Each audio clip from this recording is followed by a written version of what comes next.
හොඳයි. සියලු දෙනාටම සුබ උදෑසනක්. හරි නේද? right. අපි පටන් ගන්න යන්නේ කාර්යාල කළමනාකරණයේ තවත් කොටසක් නේද? අපි මාතෘකාව ලියලා නතර කරා ලිපි ගොනු කිරීමේ ක්‍රමයේ සැලසුම් කිරීම. හරි නේද? කවුරු හරි මම මාතෘකාව කියන්නේ නතර කරපු තැන එතනද කියලා හරියටම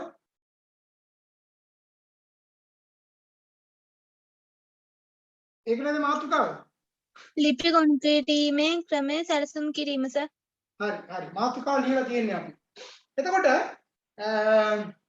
මම කතා කරවුවොත් එහෙම අපි මේ දින කීපය තුලම කතා කරේ මේ කරුණු කාරණා සම්බන්ධයෙන්. දැන් බලන්නකෝ අපි ඉස්සෙල්ලාම පටන් ගත්තා මේ කියන කාර්යාල කළමනාකරණය ගැන කතා කරා. හරි? එතකොට මේක ගැන කතා කරනකොට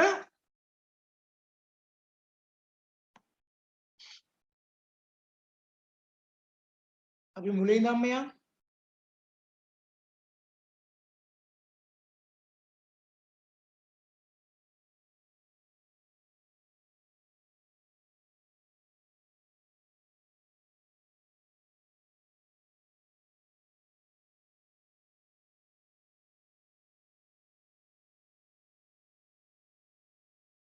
උතනදී මේ මාතෘකාව නේද? ඔය මාතෘකාවත් එක්ක අපි කතා කරමින් හිටියා මොකද්ද කාර්යාලයක් කියන තැන ඉඳන් කාර්යාලය කියන එකේ ඉඳන් අපි පටන් ගන්නවා නේද? එතකොට ව්‍යාපාරික ආයතනයක ලිපිකාරණයේ කටයුතු සිදු කරන ඕනම ස්ථානයක් අපි කිව්වා කාර්යාලයක් කියලා. හරි? ඊට පස්සේ කාර්යාලය කියන්නේ මොකද්ද කියන එක කතා කරලා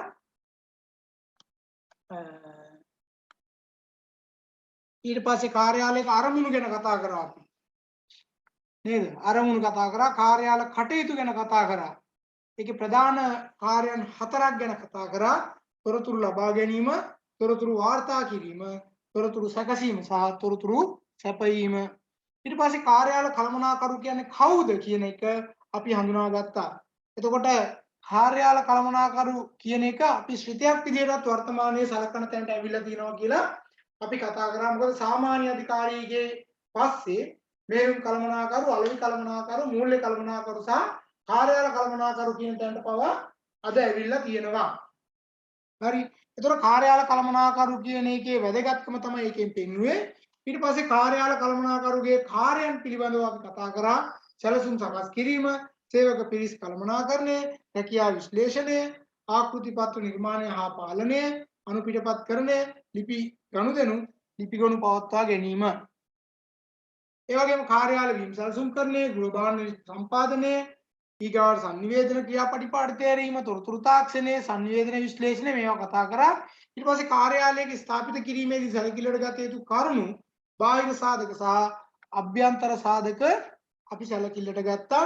එතනදී අපි ප්‍රමාණවත් දෙකඩ පැවතීම සම්බන්ධයෙන්, ප්‍රමාණවත් ආලෝකය සහ වාතාශ්‍රය සම්බන්ධයෙන්, කාර්යාලයේ අභ්‍යන්තර සැකසුම සම්බන්ධයෙන්, බිම් සැලසුම් සම්බන්ධයෙන්, ශබ්දය අවපවත්වා ගැනීම, රහස්‍යභාවය නේද? අනිවාර්යෙන් සෑම කටයුත්තකදීම රහස්‍යභාවය කියන එක වැදගත්. ඒ රහස්‍යභාවය ගැන අපි කතා කරා. ඊට පස්සේ සෞඛ්‍ය හා සනීපාරක්ෂක තත්ත්වයන් පිළිබඳව නේද? ඒකත් අපි කතා කරා. ඊගාවට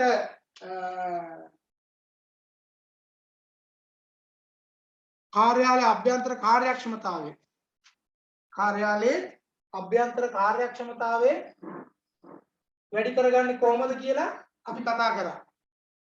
එතකොට මේ කාර්යක්ෂමතාවය වැඩි කර ගැනීම සඳහා අනුගමනය කරන්න ඕනේ ක්‍රියාමාර්ග. කොයි වගේ ක්‍රියාමාර්ගද අනුගමනය කරන්න ඕනේ කියලා මේකෙදී අපි කතා කරා. ඊගාවට අපි කාර්යාල බිම් සැලසුම් වල ප්‍රභේදයන් ගැන කතා කරා. කාර්යාල බිම් සැලසුම් වල ප්‍රභේද ගැන කතා කරා. ඊගාවට අපි ආවෘත කාර්යාල නේ විවෘත නැති ඒවා.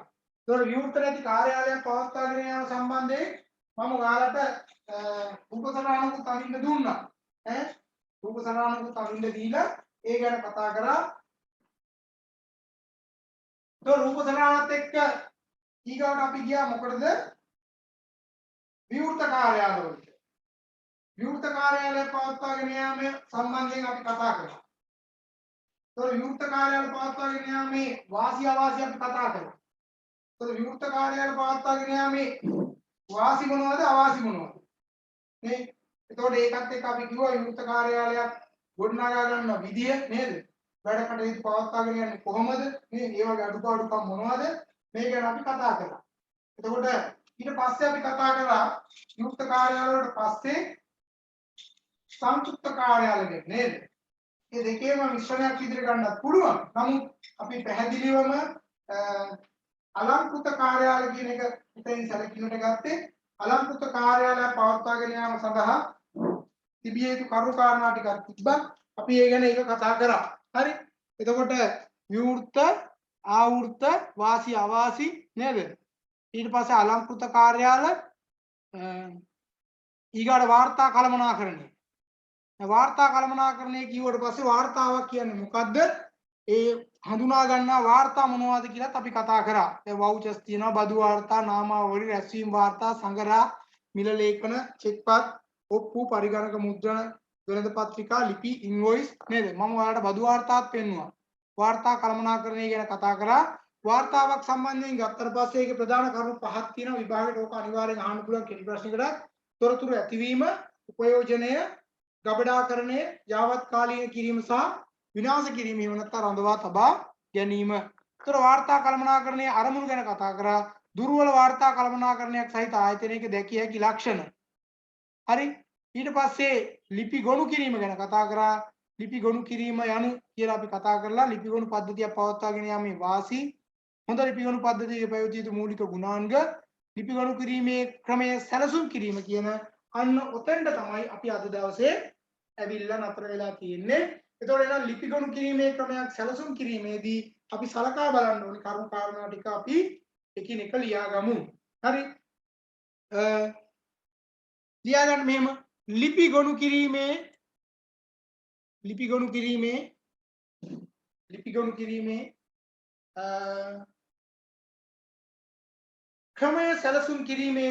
ක්‍රමය සැලසුම් කිරීමේදී ලිපි ගොනු කිරීමේ ක්‍රමය සැලසුම් කිරීමේදී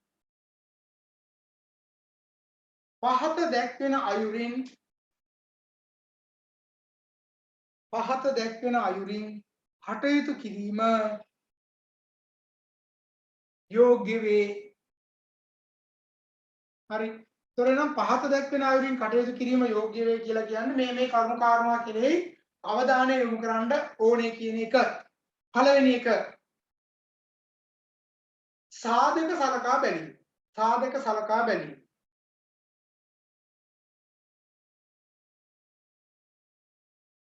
ඒකේ අර්ථය මෙහෙම ලියා ගන්න.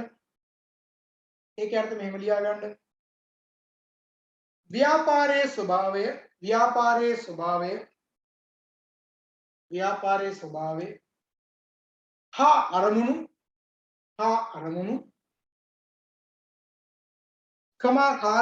ස්වභාවය හා අරමුණු කාර්යාලයේ ස්වභාවය හා අරමුණු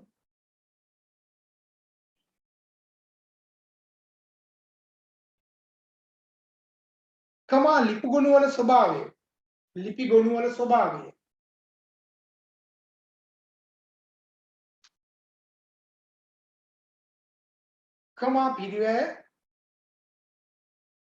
පිරිවැය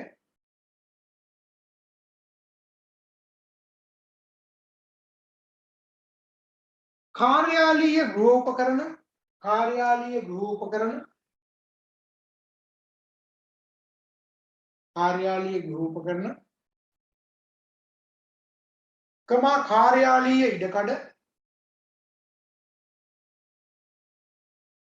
කාර්යාලීය ඉඩකඩ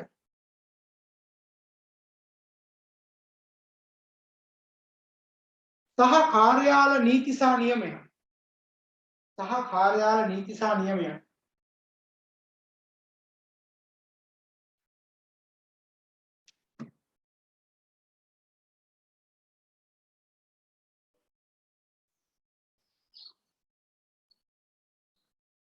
හරි දෙක.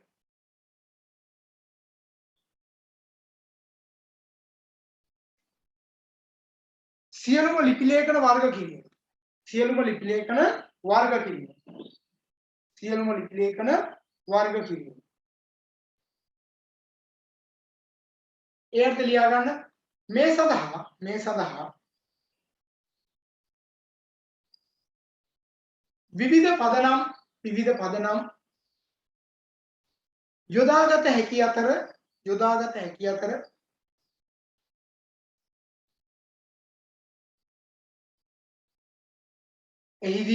එහිදී පුනරාවර්තන කියන්නේ නැවත කරන කියන එකයි. පුනරාවර්තන නොවන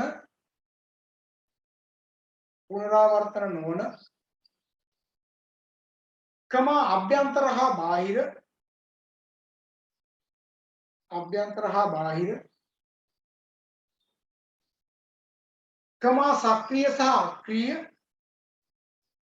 සක්‍රිය සහ අක්‍රිය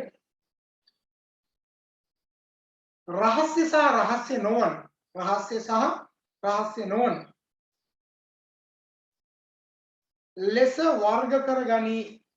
ලෙස වර්ග කරගනි. දැන් ඔයාලා දන්නවා ආයතන වල තියෙනවා නැවත ගන්න ડોකියුමන්ට්ස් තියෙනවා නේ. නැවත ගන්න නැති ඒවා තියෙනවා. ඒතකොට ගන්න ඒවා සහ ගන්න නැති ඒවා වෙනම තියන්න ඕනේ. ඒ වගේම සක්‍රිය මට්ටමේ ඒවා තියෙනවා, අක්‍රිය මට්ටමේ ඒවා තියෙනවා. ඒවා වෙනම තියන්න ඕනේ.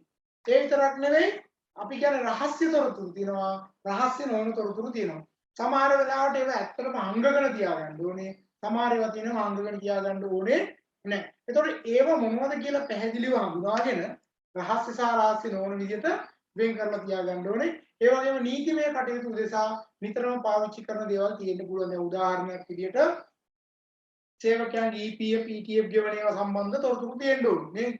පැමිණීමේ ලේඛනයේ සම්බන්ධ, වැටුප් ලේඛන සම්බන්ධ නේද? ඒතකොට ඒවා වෙනම තියලා තියෙනවා. ඒ වගේම සේවකයන්ගේ පෞද්ගලික ලිපි ගොනුව පර්සනල් ෆයිල් එක කියලා අපි කියන්නේ. ඒතකොට ඒ පර්සනල් ෆයිල් එක තියෙන්න ඕනේ අනිත් අයට බලන්න පුළුවන් විදිහට. එහෙම තියෙන්නේ ඒවා රහස්‍ය විදිහට තියාගන්න ඕනේ.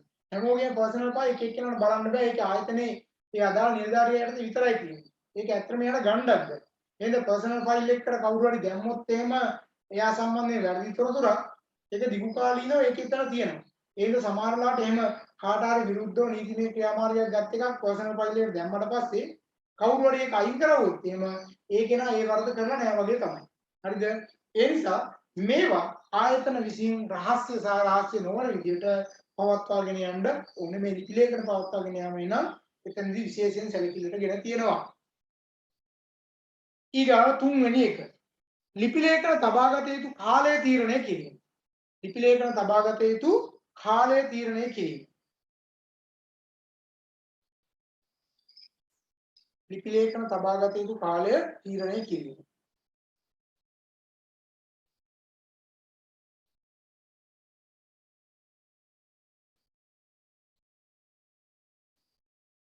මේ ලියන කාර්යාලීය නියමයන් සහ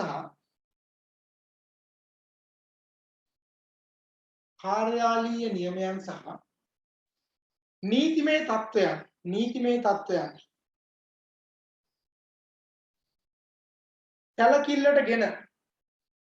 සැලකිල්ලටගෙන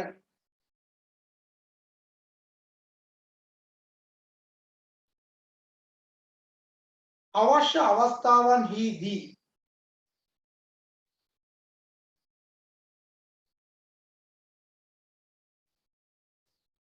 අදාළ ලිපි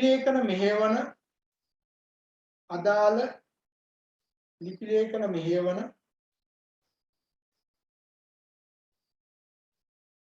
නිලධාරීන් සමග සාකච්ඡා කර මෙය සිදු කරනු ලබයි. මම ඔයාලට අර ගිය සතියේත් මතක් කරන්නේ සමහර ලිපි ලේඛන සේවකයෙක් දැන් අවුරුදු 21කින් ආවනම් මෙයා 55 වෙනකම් මේ ආයතනයේ ඉන්නවනම් මේ ලිපි ලේඛන එන ඒ කාලයක් තියාගන්න ඕනේ.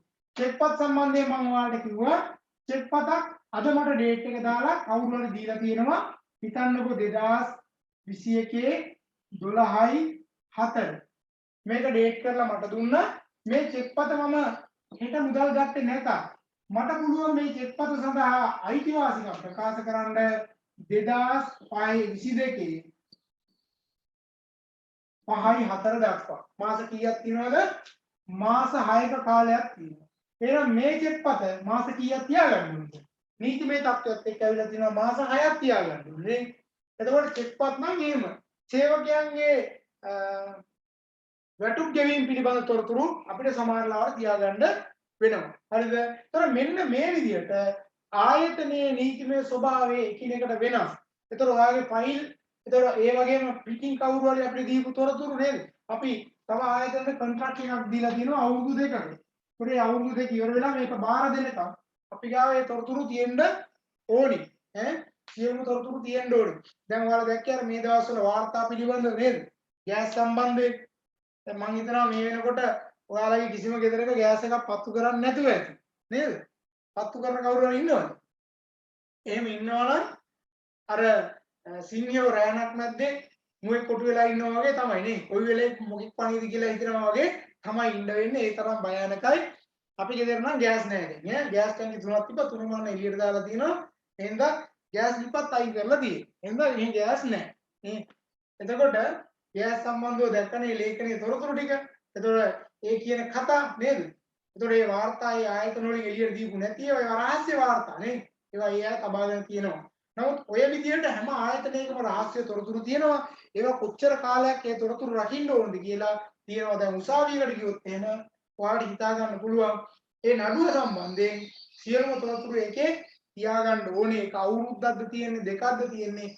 සමහර නඩු තියෙනවා අවුරුදු 10 15 20 විතර ගිය ඒවා තියෙනවා. එතකොට ඒ තාක් ඒ තොරතුරු තියාගන්න ඕනේ. මේ අපි කතා කරන ආයතනයේ අපි මේ කටයුතු කරන ප්‍රාදේශීය සභාවත් කච්චේරියවත් නේ උසාවිය කියලා කියන්නේ රාජ්‍ය ආයතනයක් කාර්යාලයක් නේද? ඒකෙත් මේවා අනිවාර්යෙන් තියෙන්න ඕනේ. ලිපිගොනු තියෙන්න ඕනේ. දැන් නඩුවක් ඔයාලට අයනකොට නඩු අංකයක් තියෙනවා. ඒ අංකය අදාළ නඩුව සම්බන්ධ තොරතුරු ටික ඔක්කොම තියෙන්න ඕනේ. ඒතකොට මේ නඩුව එදා දවසේ කතා කරලා ඉවර වුණාට පස්සේ එදා දවසේ වෙච්ච සිද්ධි ටික ඒකට ඇතුල් කරලා ආපහු ඒක ගිහිල්ලා තියන්න ඕනේ. නේද? ඒතකොට එහෙනම් ඒක ආයෙ ගන්න ඕනේ.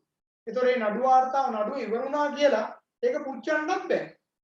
දැන් සමහරලාවට ප්‍රාථමික අධිකරණයේ වැඩිකරුවෙක් වෙච්ච කෙනෙකුට අපීල් එකක් දාලා දිස්ත්‍රික් මහේස්ත්‍රාත් අධිකරණයට යන්න පුළුවන්. ඒ වුණොත් එම අර ෆයිල් එක ආපහු ඕන වෙනවා. ඒ නිසා මේ තොරතුරු නැවත නැවත එහෙට මෙහෙට ගලාගෙන යනවා. හරි. ඊගාට හතරවෙනි එක ලියාගන්න ලිපිගොනු වර්ගීකරණය.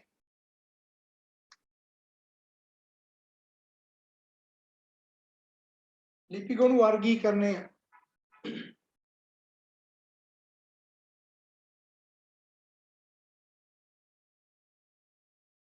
ලියන්න මෙහෙම ලිපිගොනු වර්ගීකරණය සඳහා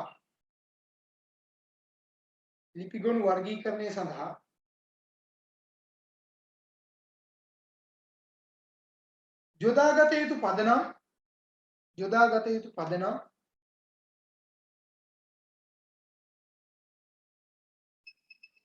නිවැරදිව හඳුනාගත යුතුය.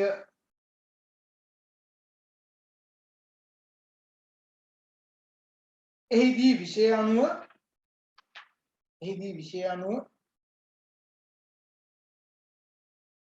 හෝ අකරාදී පිළිවෙලට හෝ අනුක්‍රමික අංක පිළිවෙලට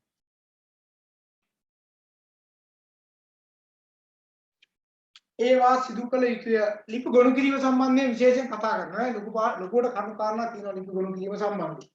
දැන් ඊගාට කතා කරන්න යන්නේ ඒක. එතෙන්දී ඔක තව විධිමත්ව කතා කරනවා. ඊගා එක අපි කතා කරන්නේ සූචිකරණය.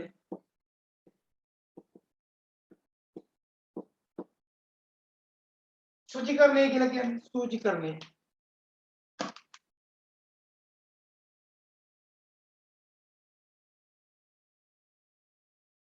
ඒ කියන්නේ අපිට සුචිගත කරනවා කියලා කියන්නේ අපි ගබඩා කරපුවා පහසුවෙන් ලබා ගැනීම සඳහා පිළිවෙලට තියෙන එකට තමයි ඔක කියන්නේ.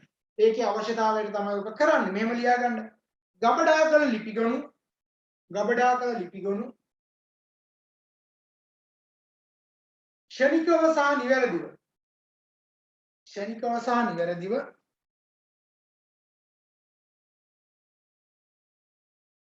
සොයා ගැනීම සඳහා මේ උපකාරී වේ.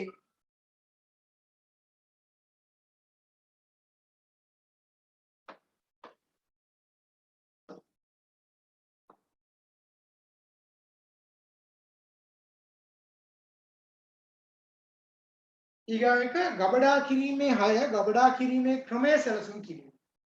ගබඩා කිරීමේ ක්‍රමය සැලසුම් කිරීම.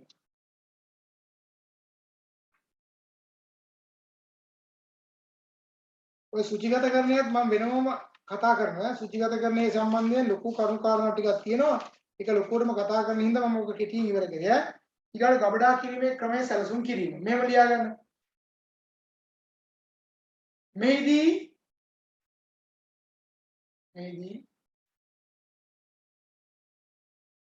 පහත කරුණු විශේෂයෙන් සැලකිල්ලට ගත යුතුය.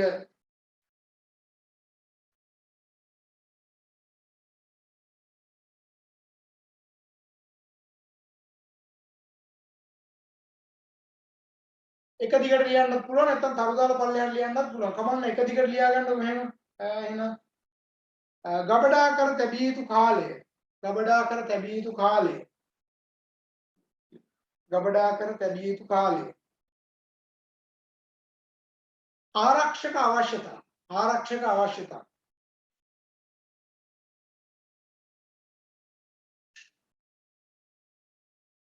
ඊගොඩ අන්තර් විමර්ශන අවශ්‍යතා.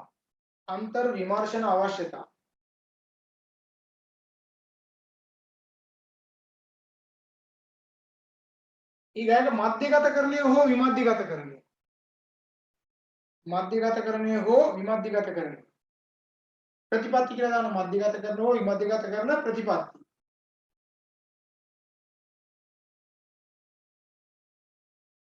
ඊගාට ගබඩා කිරීමේ ගෘහෝපකරණ.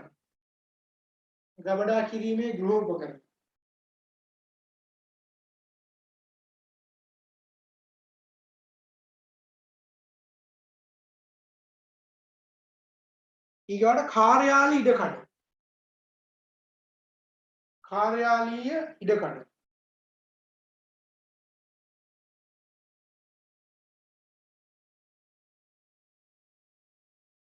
හරි. දැන් මාතෘකාව ලියා ගන්න ලිපිගොනු වර්ග කිරීම.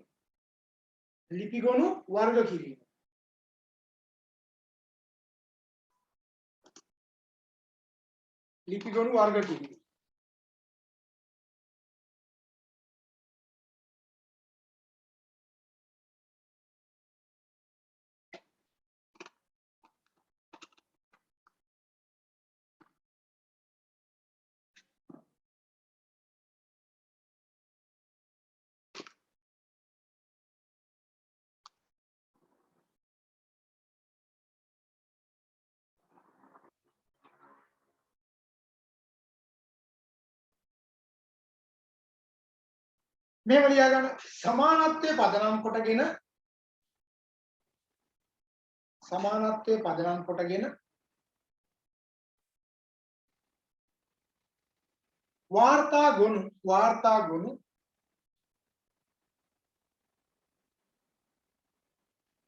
නිශ්චිත ඒකක කණ්ඩායම් ලෙස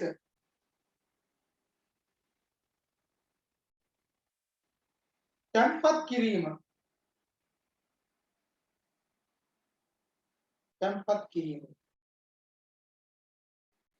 ලිපිගොනු වර්ග කිරීම ලෙස හඳුනාගත හැක.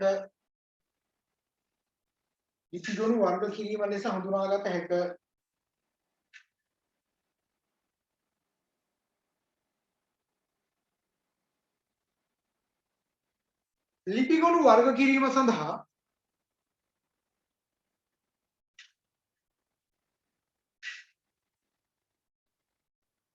යොදා ගනු ලබන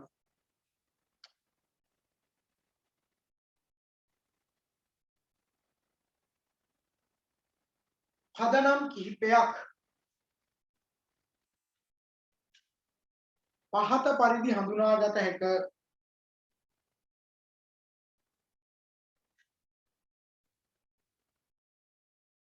පළවෙනි එක ලියා ගන්න. අකරාදී ක්‍රමයට ලිපි ගොනු කිරීමේ ක්‍රමය. දැන් මේ බලන්න අකරාදී කියලා කියන්නේ මොකද්ද?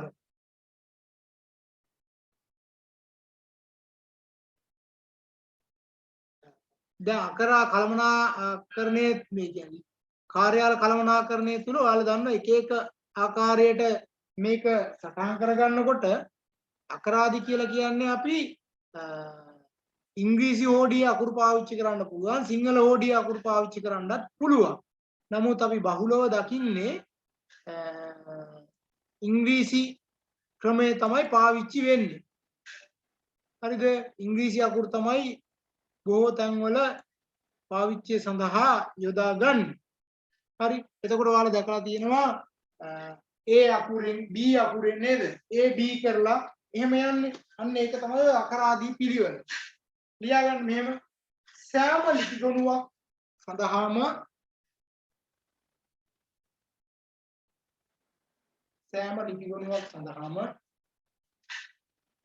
ශීර්ෂ නාමයක් පවතින අතර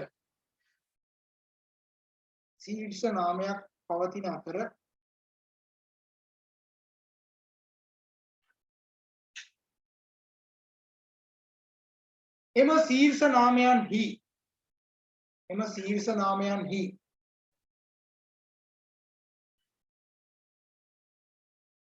මුලකුරු පදනම් කරගෙන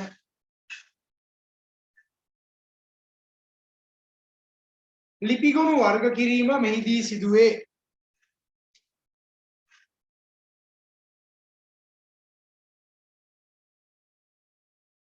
අවශ්‍ය අවස්ථාවන්හිදී දෙවන හා තෙවන අකුරද මේ සඳහා යොදාගත හැක. දැන් ඔය කියන්නේ ඔයාලා දැකලා තියෙනවා. දැන් හිතන්නකෝ මගේ මුල් අකුර S නම් එතකොට මගේ ලිපි ගොනුව තියෙන S අකුර. දැන් ඔයාගේ ෆෝන් එකකින් අහන්නකෝ නේද? ඔය අකරාදී පිළිවෙලට එනව නේද? දැන් කවුරු හරි යාළුවෙක් ඉන්නවා සකුමල් කියලා S ගහපු ගමන් ඒ ලිස්ට් එක ඔක්කොම එනවා. ඊගාව අකුර ගත්තොත් එම S A එක ගත්තොත් ඒත් එනවා. ඊගාවට P ආවොත් අන්න P එකට අදාළ ටික එනවා නේ. දැන් වාහන තියෙනවා C වලින් පටන් ගත්තා CP කියලා වත්තන C A E එනවා. හරි. ඊගාට C A Z දක්වා ගියාට පස්සේ ආපහු C B A පටන් ගන්නවා. ඊගාට මේක Z දක්වා ගියාම ආපහු C D පටන් C ගන්න. C වලින් පටන් ගන්නවා. දැන් වාහන තියෙන C B වලින්. තාම C වලින් නැහැ. ඒතර 10000ක් වෙනකන් යනවා. ඔය එක අකුරකින්. හිතන්නකෝ C A E කියන එකත් එක්ක වාහන එකේ ඉඳන් 10000 9999 කියන්නේ 10000ට තියෙනවා. වාහන 10000 ක්‍රියාපදිංචි කරලා ඉවරනාට පස්සේ තමයි C A E F එක එනවා. F එකෙන් 10000 ගියාට පස්සේ F G H I J K කියලා ඔය විදිහට යනවා. හරිද? ඒතර වාහන අංක 10 තියෙන්නේ ඔන්න ඔය ක්‍රමයට. හරි? right. දෙක ලියා ගන්න. අනුක්‍රමික අංක අනුව ලිපි ගොනු කිරීමේ ක්‍රමය.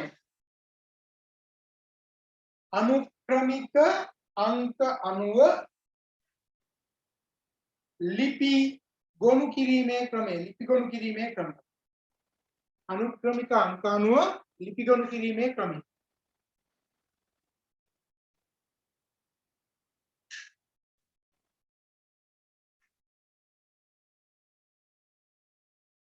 එතකොට ඕකට සෑම ලිපි ගොනුවක් සඳහාම අංකයක් තියෙන්න පුළුවන්. දැන් ඔයාලට උදාහරණයක් විදියට සහතිකයක් නිකුත් කරනකොට කෝඩ් එකක් තියෙනවා. නම්බර් එකක් තියෙනවා නේද?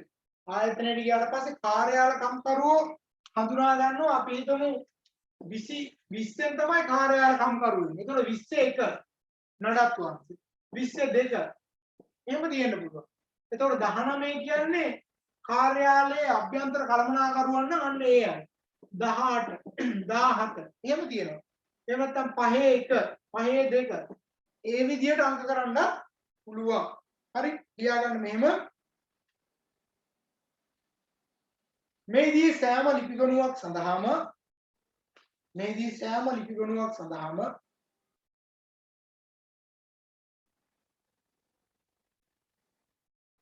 අනුක්‍රමික අංකයක් ලබා දී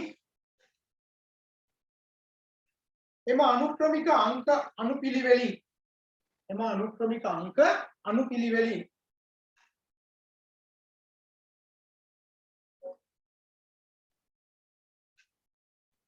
ලිපිගොනු ගබඩා කිරීම මෙහිදී සිදුවේ. එම අනුක්‍රමික අංක අනුපිළිවෙලින් ලිපිගොනු ගබඩා කිරීම මෙහිදී සිදුවේ.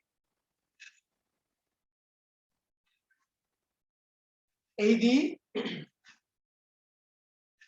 සේවකයන්ගේ පෞද්ගලික ලිපිගොනු සඳහා එක් අංකයකුත්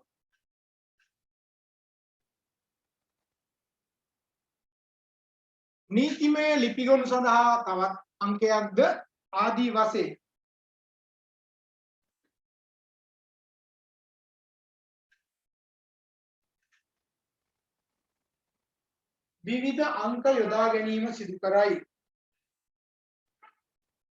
විවිධ අංක යොදා ගැනීම සිදු කරයි. උදාහරණ ඔන්න මම කියන්නම්. දැන් හිතන්නකෝ සමහර ආයතනවල තියෙන වාහන 25 30 40 තියෙනවා නේද? ඒතර වාහන සම්බන්ධව ෆයිල් ටික බලන්න එක්කෙනෙක්. එයාට අපි හිතුවත් අංක 12 දුන්නා 12. වාහනේ මොකද්ද? වාහනේට තෙල් කොච්චරක් ගෙවුවද? රියදුරා ආවද? ගෝලයා ආවද? එයාට පඩි කොච්චරක් ගෙවුවද? ටයර් දැම්මද? සර්විස් කරාද? නේද? තෙල් බැලුවද? මේ ඔක්කොම ඒ ලිපිගොනුවත් එක්ක තියෙනවා. ඒතර මිනිස්සෙකුට සේවකයෙකුට ලිපිගොනුවක් අයින් කරනවා වගේම මතක තියාගන්න වාහනයටත් ලිපිගොනුවක් අයින් කරනවා. ඒ වාහනේ නඩත්තු කිරීමේ ඉඳන් සියලුම කාර්යයන් ඒක ASCII තියෙනවා. දැන් හිතන්නකෝ අපිට හිතෙන්නේ නැහැ නේද? දැන් සමහර මම කිව්වොත් එහෙම දැන් සමපෝෂ කියලා හිතන්නකෝ. සමපෝෂ බෙදා ගැනීම සඳහා වාහන කීයක් පාවිච්චි කරනවා ඇද්ද? ඇන්කර්. ඔයාලා දැකලා දිනෝ ඇන්කර් කියලා ස්ටිකර් ගහගෙන කොච්චර ලොරි දුවනවද නේ? ඒතර ඒජන්සි කරනවා. ඒතර ඒ හැම වාහනයක්ම එක ෆයිල් ගොනුවක්. ඒකෝ ඒ වාහනේට අදාළ රියදුරෙක් ඉන්නවා, ගෝලෙක් ඉන්නවා නේද? ගෝලෙ දෙතුන් දෙනෙක් ඉන්නවා සමහරලාට. ඒ සියලු දෙනාගේ තොරතුරු නිසියාකාරව තියෙනවනේ. ඒවා අංක ක්‍රමයට පාවිච්චි කරන්න පුළුවන්. ඊගාට අවසන් සංඛ්‍යාංක ක්‍රමය. අවසන්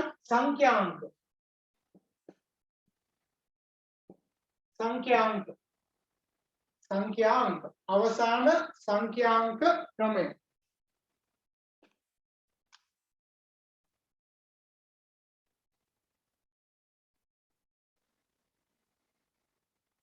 ලියගන්න. අනුක්‍රමික අංක සමූහයේ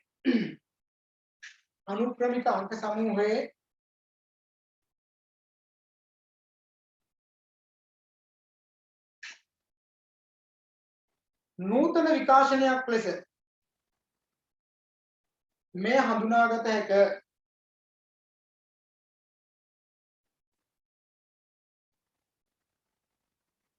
ලිපිගොනු විශාල සංඛ්‍යාවක් උපයෝගී වන ඒ කියන්නේ පාවිච්චි කරන කියන එක උපයෝගී වන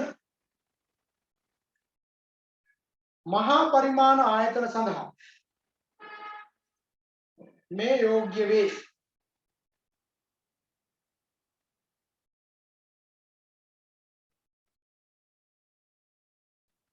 මෙහිදී සෑම ලිපිගොනුවක්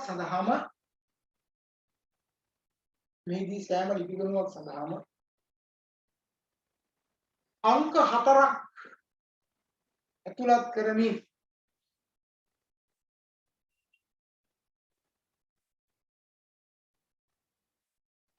අංකයක් නිකුත් කරනු ලබයි.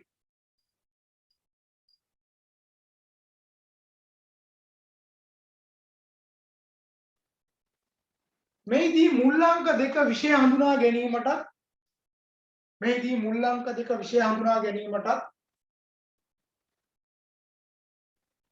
අවසන්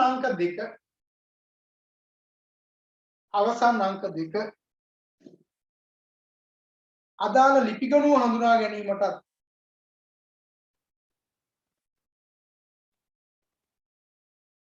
යොදා ගනි. දැන් මෙහෙම හිතන්නකෝ. දැන් 12යි 25 කියලා කිව්වොත් දැන් මේ 12 කියන එක කෝඩ් එක 25 කියන එක තමයි අදාළ ලිපිගණුවේ අංකය. එතකොට 12 කියන්නේ මොකද්ද? 12 කියන්නේ වාහන නම් ඒ වාහනේ මොන වාහනයකද කියන එක තමයි මේ 25 කියලා තියෙන්නේ. ඔයාලා බැංකුව වලට යන්නකෝ. බැංකුව වලට ගියාට පස්සේ බැංකුවේ ඉස්සරහා තියෙන බැංකුවේ කෝඩ් එක. දැන් මම උදාහරණයක් විදිහට ගත්තොත් 0.48යි 02යි 100යි 22යි 73 කියන්නේ මගේ කරන්ට් account එකක්. හරිද? මගේ කරන්ට් account එකක් තියෙනවා DFCC බැංකුවේ. එතකොට මෙන්න මේ 0.48 කියලා කියන්නේ අදාළ බැංකුවේ කෝඩ් එක. 0.48 දැක්ක ගමන් DFCC බැංකුව ඕනම බැංකුවකින් දන්නවා මේක කටුගස්තර කියලා. එතකොට ඔයා නුවර ගත්තොත් එහෙම නුවර බැංකුවට අදාළ කෝඩ් එකක් කියනවා. ඒක තමයි ඉස්සරහින් තියෙන්නේ. දැන් චෙක් පතක් තියෙන චෙක් පත් ගත්තට පස්සේ චෙක් පතට අදාළව මෙතන ඉස්සල්ලාම හම් වෙනවා චෙක් පත් අංකය. ඊට පස්සේ බැංකුවේ අංකය තියෙනවා. ඊට පස්සේ අපේ ගිණුම් අංකය තියෙනවා. ඔය විදිහට මෙන්න මේ වගේ මුල අංකයක් තියෙනවා. දැන් ඔයාලා විභාග ලියන්න ගියාට පස්සේ A level O level නේද? අග නම්බරෙන් තමයි ඔයාව හඳුනගන්නේ. ඔයාට 74 ඉන්නේ ඔයාට පිටිපස්සේ කියලා. මුල් අංක ඒ සෙන්ටර්ස් වෙන් කරගන්න තියෙන්නේ. දැන් හිතන්නකෝ නුවර කලාපෙට දීලා තියෙන එක අංකයක්. හරි වටේකම කලාපේ තව එකක්. තෙල්දෙනිය කලාපේ තව එකක්. ඔය විදිහට මාතලේට යනකොට තව එකක්. ඒතකොට ඔය ඔක්කොම පේපර් එක දායකට එනකොට මේවා හඳුනා ගන්න පුළුවන් විදිහට අංක දැන් අපි ඔය 4ක් නේ කිව්වේ. මේ වගේ අංක 12ක් වෙන්නත් පුළුවන්. බැංකුව වල වගේ පාවිච්චි කරන්නේ. හරි. ඊගාව එක. අක්ෂර අංක ක්‍රමය. ඇල්ෆා කියන එක. අක්ෂර අංක ක්‍රමය. අක්ෂර අංක ක්‍රමය. අක්ෂර අංක ක්‍රමය.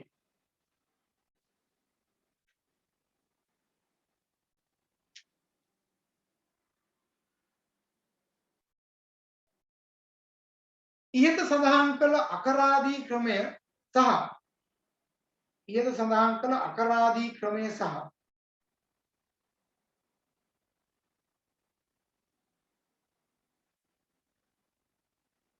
අනුක්‍රමික අංක ක්‍රමය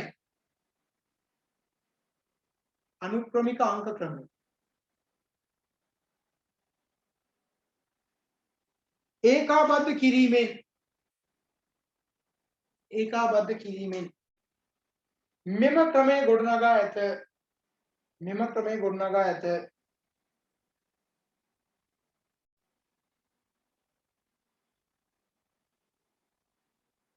මෙහිදී අකරාදී ක්‍රමය ප්‍රධාන වන අතර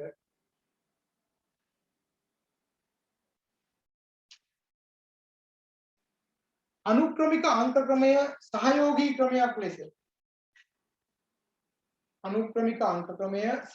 ක්‍රමයක් ලෙස යොදා ගනී.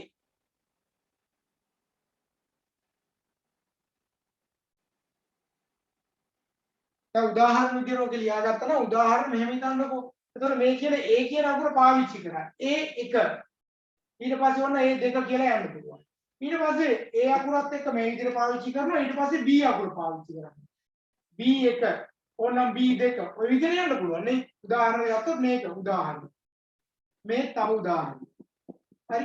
මේ විදිහට පාවිච්චි කරන තැනු තියෙනවා.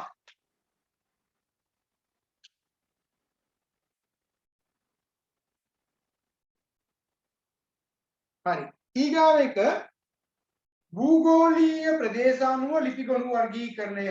භූගෝලීය ප්‍රදේශානුව ලිපිගොනු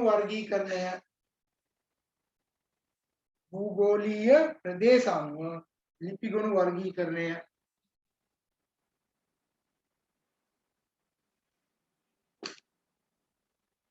මම අර කිව්වා වගේ පළාත් අනුව දිස්ත්‍රික් අනුව මේවා වර්ගීකරණය කරගන්න. ඔයාලා දන්නවා ඉස්කෝලේක නමක් සඳහන් කරන්න ගියා නම් දැන් ඊට පස්සේ ඔය පළාත් අනුව බෙදෙනකොට සෙන්ට්‍රල් ප්‍රොවින්ස් නේ, ඊස්ටර්න් ප්‍රොවින්ස් නේද, නෝර්ත් වෙස්ට් මේ විදිහට නම්බර්ස් දාගන්නවා. එතකොට ඒවා වෙන් කරගන්නකොට මෙන්න මේ අකුරු පාවිච්චි කරලා තියෙනවා. ඒ විදිහට පළාත් අනුව ප්‍රාදේශීය අනුව ඊට පස්සේ අපිට දිස්ත්‍රික් අනුව නේද? අපි මහනුවර නම් මයන් ඉස්සරහට දාලා තමයි කියන්නේ. මහනුවර මයන් දැන් මහනුවර දිස්ත්‍රික්කේ මහනුවර පළාත. මහනුවර දිස්ත්‍රික්කේ තෙල්දෙණිය පළාත. මතේ කියලා නේ මතේ කියලා ඒ ඉස්කෝලේ නම තියෙනවා. දැකලා තියෙනව නේද ඔයාලා? අන්න ඒ විදිහට. මේව ලියා ගන්න. මෙහිදී රටේ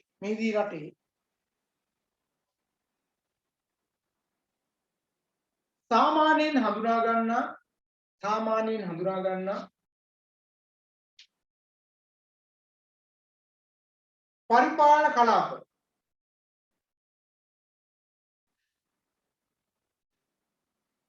හෝ ආයතනයේ අවශ්‍යතාවය අනුව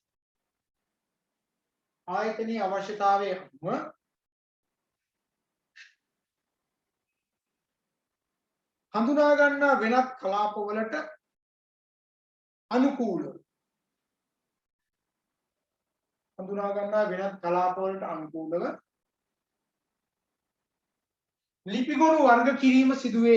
ලිපිගොනු වර්ග කිරීම සිදුවේ. දැන් හිතන්නකෝ අධ්‍යාපන කාර්යාලයේ නේද? ඒ කියන්නේ අධ්‍යාපන අමාත්‍යාංශයේ හැම දිස්ත්‍රික්කයේම ඉන්න විදුහල්පතිවරු සම්බන්ධයි. ගුරුවරු සම්බන්ධයි. එතකොට මේ විෂයට අදාළ ගුරුවරු සම්බන්ධයෙන් විෂය සම්බන්ධ කරලා ඒ ගුරුවරුන්ගේ තොරතුරු ටික තියෙන්න ඕනේ. දැන් අධ්‍යාපන කාර්යාලයේ තියෙන්න ඕනේ නේද? පළාත් අධ්‍යක්ෂකගේ ඉඳන් කලාප අධ්‍යක්ෂකවරු ඊට පස්සේ විෂයට අදාළ අධ්‍යක්ෂකවරු ඉන්නවා. ඉංග්‍රීසි සිංහල ගණිතය විද්‍යාව ඒ විෂයට අදාළ අධ්‍යක්ෂකවරු ඉන්නව නේද? කලාප මට්ටමේ. ඒ අයගේ තොරතුරු ටික. ඊට පස්සේ විෂයට අදාළ ගුරුවරු ගණිතය සම්බන්ධ ගුරුවරු කී දෙනෙක් මහනුවර ඉන්නවද? ඇහුවොත් එයා පුළුවන් වෙන්නේ. විද්‍යාව බාරෝ කී දෙනෙක් ඉන්නවද? ගෘහ විද්‍යාව බාරෝ කී දෙනෙක් ඉන්නවද? ඒකට ඒ අයගේ තොරතුරු ටික තියෙන්න ඕනේ. එහෙනම් ඒක කලාප මට්ටමෙන්, පළාත් මට්ටමෙන්, දිස්ත්‍රික් මට්ටමෙන් ඒවා තියෙන්න ඕනේ. ඒ වගේම අර මම කිව්වා වගේ මහනුවර හිටපු ගුරුවරයෙක් අනුරාධපුරයට ගියොත් මේ ෆයිල් එක එතනින් අරගෙන අනුරාධපුරයට මාරු කරන්නත් පුළුවන් වෙන්න ඕන ටක් ගන්න. ඒතර මේ ෆයිල් එක තියෙන්නේ අනුරාධපුරයට අදාළව. ඒතර අනුරාධපුරයේ ආවල් ඉස්කෝලේට අදාළව. ඒතර අධ්‍යාපන කාර්යාලයෙන් කරන්නේ මොකද්ද? ඒ ගුරුවරයාගේ වැටුප දැන් මහනුවරින් ගෙවුව එක දැන් ටක් ගාලා දානවා අපි අනුරාධපුරයට. ඒතර අනුරාධපුරයේ ආවල් ඉස්කෝලේට තමයි ගෙවන්නේ. ඒතර මේවා ඉක්මනින් වෙන්න ඕන. ඉක්මනින් වෙන්න නම් මේ තොරතුරු හඳුනා ගැනීම හිතන්න කොහොම කරන්න ඕනද කියලා නේද? වේගවත්ව කරන්න ඕනේ. ඒතකොට තාක්ෂණය කියන එක යම් ප්‍රමාණයකට තමයි පාවිච්චි වෙන්නේ. නමුත් ඉදිරියේදී තාක්ෂණය වැඩිපුර පාවිච්චි කරන්න පුළුවන් මට්ටමට දැන් හදාගෙන එනවා. නමුත් අර කියන මැනුවල් තොරතුරු ටික අනිවාර්යයෙන්ම තිබිය යුතුමයි. ඒ හින්දා යම් කිසි පාසලකින් ඒ ගුරුවරයා අයින් වෙලා යනකොට ඒ අදාළ විදුහල්පතිවරයා ඒ ගුරුවරයාට අදාළ තොරතුරු ටික ඊගාවට යන පාසලට යවිය යුතුයි. හරිද? ඒක කලාප කාර්යාලය හරහා වෙන්න පුළුවන්. අධ්‍යාපන පළාත් කාර්යාලය හරහා වෙන්න පුළුවන්. නමුත් ඒ දේවල් ටික නිසියාකාරව යවන්න ඕනේ. ඒතකොට සංකේත කරනකොට ඒවා එකිනෙක වෙනස් වෙනවා. හරි. ඊගාව එක කාලානුක්‍රමය.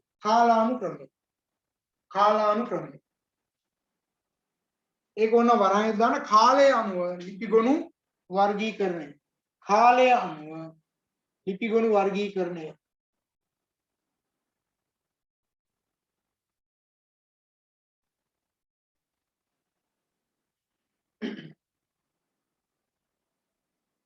විවිධ කාල පරිච්ඡේදයන්ට අයත්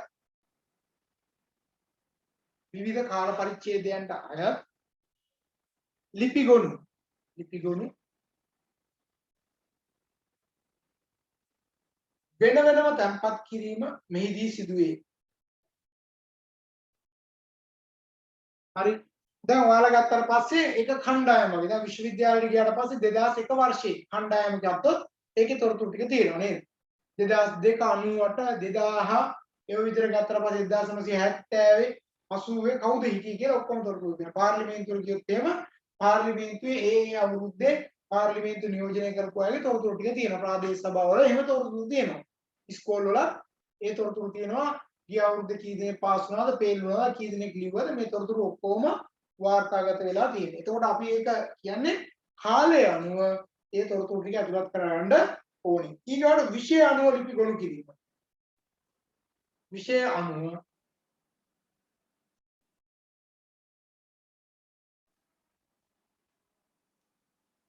අනුව ලිපිගොනු කිරීම.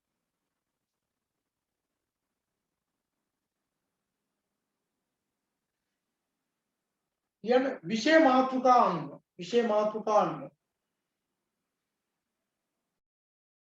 ලිපිගොනු වර්ගීකරණය කිරීම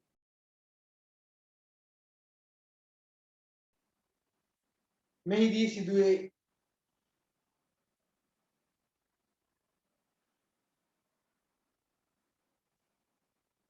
අවශ්‍ය අවස්ථාවන් වලදී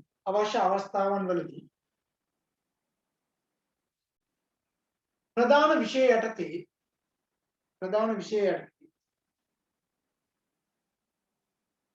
උපවිෂයන්ට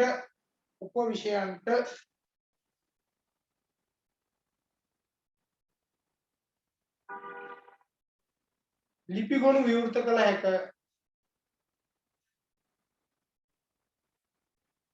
ප්‍රධාන විෂය තියෙනවා ඒ විෂයට අදාළව තව ඒවා දැන් ඔක වර්ගීකරණය කරන්න පුළුවන්. දැන් ඕක හොඳටම දකින්න පුළුවන් ඔය අමාත්‍යාංශවල නේ. සමහර විටම පාරිසරික හා පසු සම්පත් කියලා ගත්තොත්. ඒතකොට මේ එක අමාත්‍යාංශයන්ට එක ලිපිගොනු තියෙනවා. හරිද? දැන් ඔයාලට සාමාන්‍ය මට්ටමට එහා ගිහිල්ලා ඔය දැනගන්න පුළුවන්. ඒතකොට එහෙනම් එක විෂයක් තමයි තියෙන්නේ.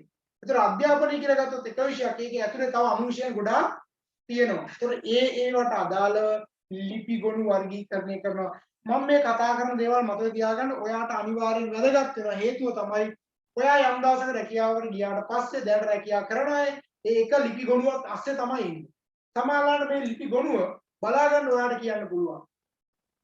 මේක නඩත්තු කිරීමට ඔයාට බාර දෙන්න පුළුවන්. හරිද? ඒතර එහෙම දුන්නාට පස්සේ ඔයාට ලොකු වගකීමක් වෙනවා මේ ලිපිගොනු වර්ගීකරණය පවත්වාගෙන යාම මොනවද කරන්න ඕනේ. ඒතර මේක තව කොටස් වල බෙදන්න පුළුවන්ද?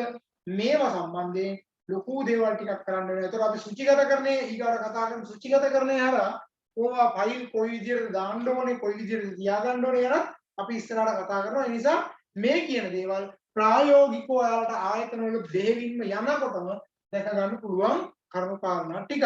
ඒතර මේ කොරෝනා වගේ දෙයක් නොතිබුණා නම් ඇත්තටම අපි ප්‍රධාන පෙළේ ආයතන කීපයකට ගිහිල්ලා මේවා බලා ගන්න ඕනේ, දැක ගන්න ඕනේ. නමුත් මේ වෙලාවේ යන්න බෑ. ඊගා එක මිශ්‍ර ක්‍රමය.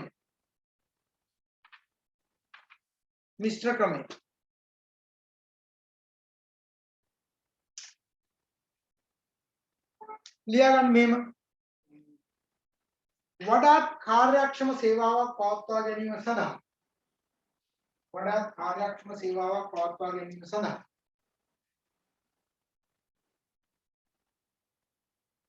ආයතනයේ අවශ්‍යතාවයේ මත පදනම්ව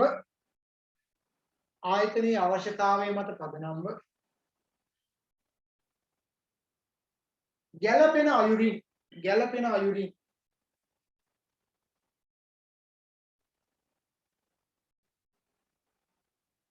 ඉහත ක්‍රමවල එකතුවක් ලෙස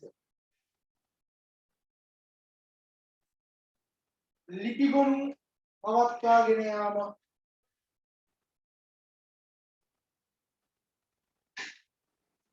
මෙහිදී සිදුවේ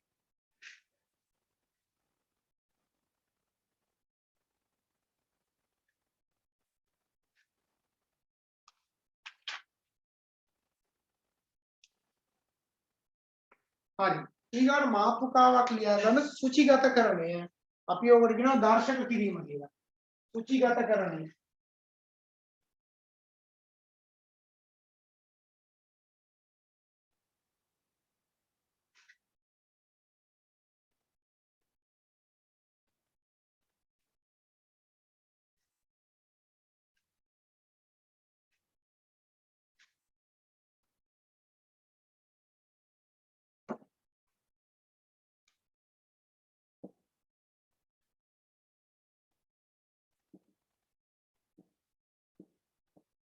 සුචිගතකරණය අපි මේකට කියනවා තව වචනයක් දර්ශක කිරීම කියලා. දර්ශක කිරීම.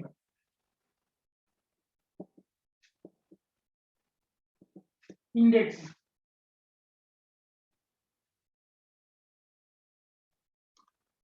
දැන් ඔය සුචියක් කියලා කියන්නේ අපි අවශ්‍ය කරන මඟ පෙන්වීමක් සරලව ගත්තොත් මෙහෙම ලියා ගන්නකො. යම් තොරතුරු සමුදායකින් හෝ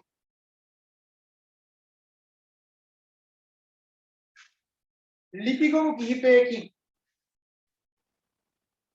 ලිපි ගොනු කිහිපයකින් අපට අවශ්‍ය තොරතුරු හෝ ලේඛන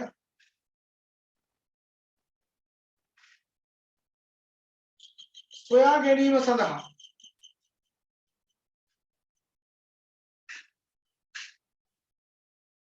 යොදා ගන්නා විශේෂිත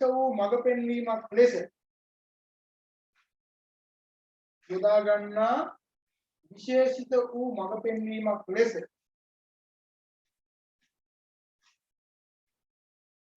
සුචිය හැඳින්විය හැක.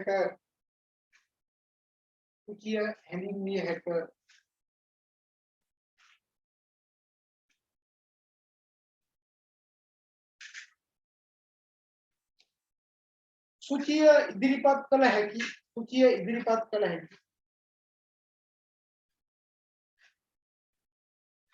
විවිධ ආකාරයන්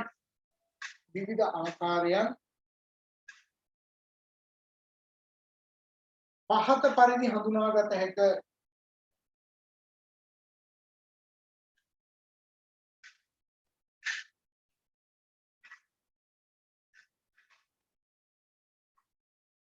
හරි. එතකොට සුචිගතකරණය ගැන ඇත්තටම අපි කරුණු කාරණා පැහැදිලිව ලියා ගන්න ඕනේ. ඒතර සුචිගතකරණය සම්බන්ධයෙන් අද වෙද්දී ඉදිරිපත් කරන්න පුළුවන් සුචි මොනවද කියලා ගත්තොත් එහෙම ඒවා සැලකිය යුතු ප්‍රමාණයක් අපිට තියෙනවා. එතකොට අපි ප්‍රධාන වශයෙන් හයක් විතර කතා කරන්න බලාපොරොත්තු වෙනවා. පළවෙනි එක ලියා ගන්න පිටු සුචිය.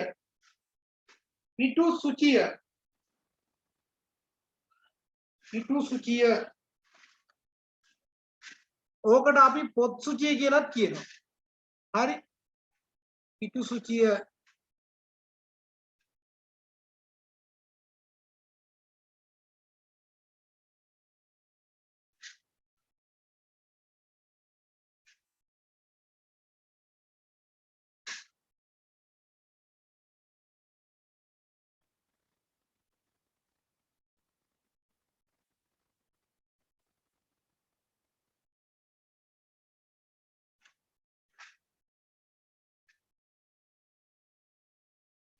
පිටු සුචිය book index.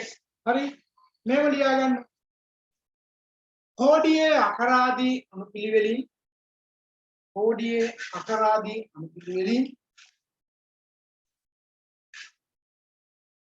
සෑම අකුරක් සඳහාම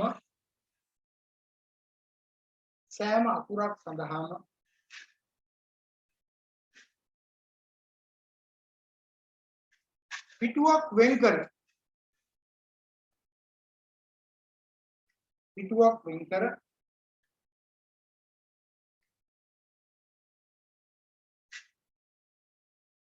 අක්ෂරයට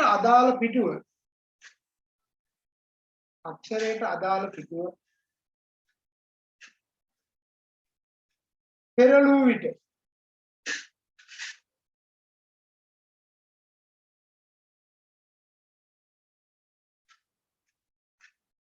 අදාළ පිටුව පැහැදිලිව හඳුනාගත හැකි අයුරු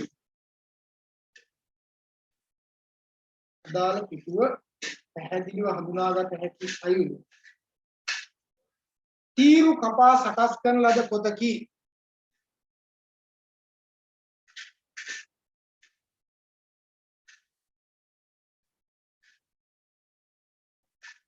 එහිදී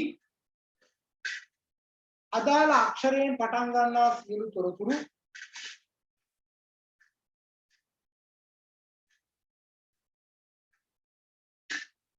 ඒ තුල අන්තර්ගත වේ.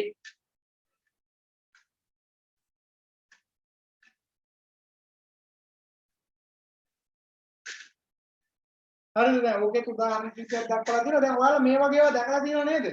ඔයාලත් ඉස්සර අර එකම පොතේ විෂයන් දෙකක් විතර ලියනකොට නේද? විෂයන් තුනක් විතර ලියනකොට පිටු 200 වගේ පොතක් ගත්තොත් එහෙම එතකොට මේ පිටු කපලා තියෙනව නේද? මේකේ පෙන්නන්නේ මේ A B C D කියලා තියෙන්නේ. නේ? අර ඩික්ෂනරි එකත් ඔහොම තියෙන්නේ. ඊට පස්සේ ඔයාලා අර නාම හොයනකොට yellow pages එකේ වල පිටු කපලා නැහැ අංක කරලා තියෙනවා. හරි. ඔය වගේ පොත් කපාගත්ත ළමයි ඒ කියන්නේ පොත් කපාගෙන හදා ගන්නත් පුළුවන් නේ. ඒතර එහෙනම් ඔය විදිහට අංකගත කරලා ඔය විදිහට පොත් පවත්වාගෙන යනවා. ඒකත් අපි කියන්නේ මේට අදාළ කාරණාවක් කියලා. ඊගාව එක දෙක ලිහිල් කොළ සහිත පොත් දර්ශකය.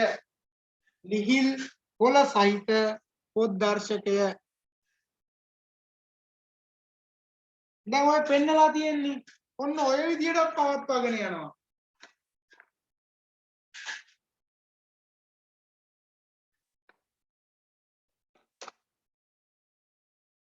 ඕවත් ඔයාලා දැකලා තියෙනනේ අද කඩවලවත් ඔය වගේ පොතුත් තියෙනවා. හරි මෙහෙම ලියා ගන්න.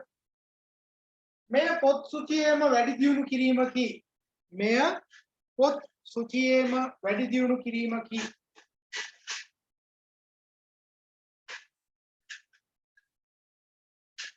මෙහිදී සුචිය සඳහා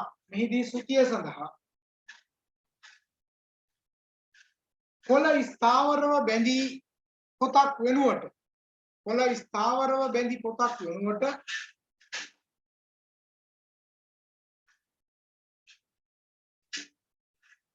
ඇනවුම් ධාරයක් දිගේ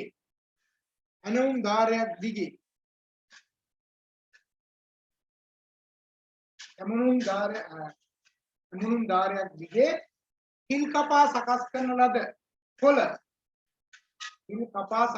ලද කොළ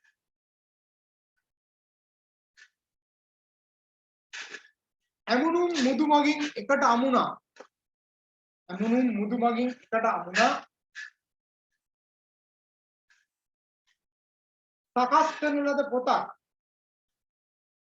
සකස් කරන ලද පොතක්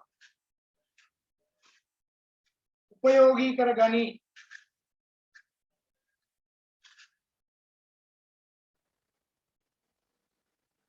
අවශ්‍ය වූ විට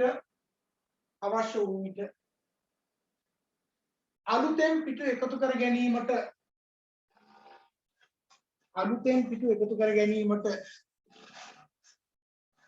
හැකියවීම මෙම ක්‍රමේ වාසියකි.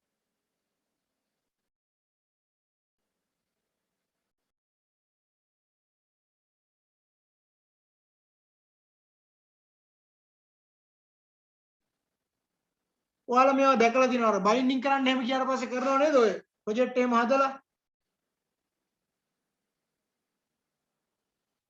ඊගායක ලියා ගන්න සිරස් පත්‍ර සුචිය.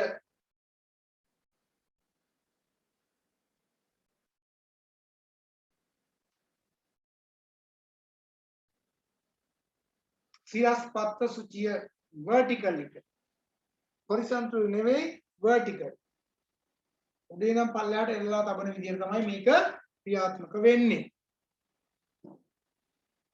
ලියා ගන්න මෙහෙම සෑම විෂය කරුණක්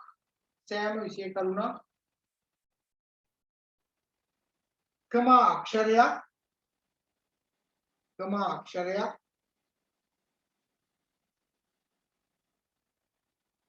කමා ලිපි ගොනුවක් සඳහාම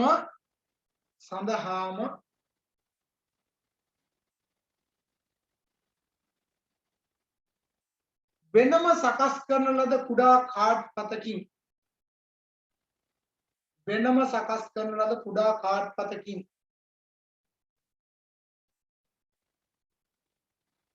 යුක්ත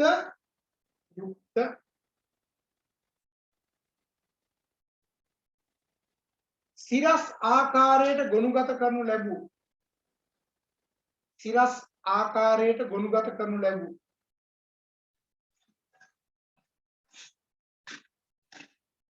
කාඩ්පත් රාශියකින් සමන්විත වන්නා වූ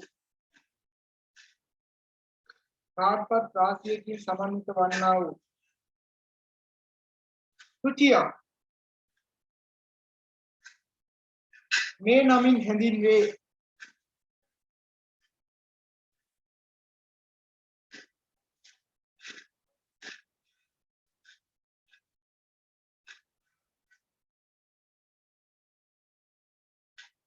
කාඩ්පත් මුදුනේහි අදාළ ලිපිගොනු හෝ වාර්තා පිළිබඳ සාරාංශගත තොරතුරු අදාළ ලිපිගොනු හෝ වාර්තා පිළිබඳ සාරාංශගත තොරතුරු හා ඒවා ස්ථානගත කර ඇති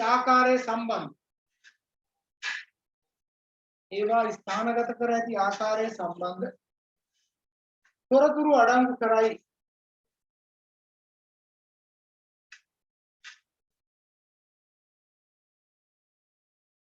අනතුරුව මෙම කාඩ්පත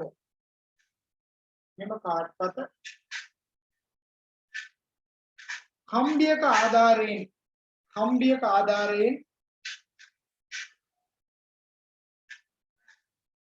තිරස්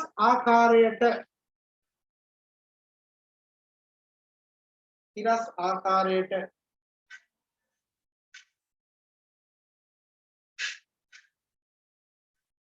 කැබිනට්ටුවක ඇති ලාච්චුවක අසුරනු ලැබේ.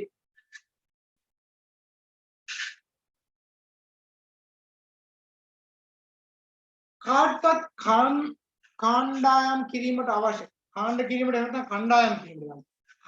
කණ්ඩායම් කිරීමට අවශ්‍ය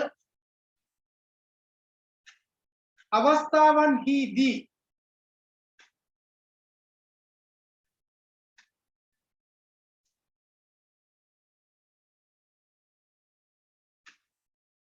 මුදුනේ කියන්නේ ඉහළින් මුදුනේ මදක් උසු වෙනස් වර්ගයකින් යුක්ත ගයිඩ් කාඩ් කියලා අපි කියන්නේ වෙනස් වර්ගයකින් යුක්ත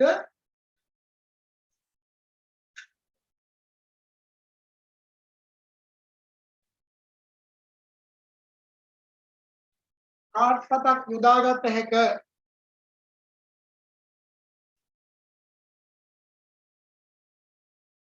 අදාළ කාඩ් පතේ උස්ව පිහිටා ඇති කොටසෙහි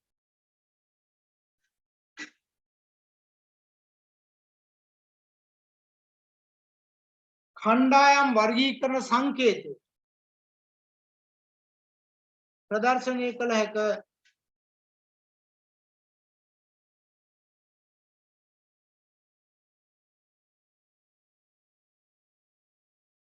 මේ කියන්නේ මෙන්න මේ වගේ එකක්. හරිද? මේ කාඩ් එකේ ඔක්කොම තොරතුරු ටික ඔන්න තියෙනවා. හරි? හැබැයි මේකේ උඩින් තව කෑල්ලක් තියෙනවා.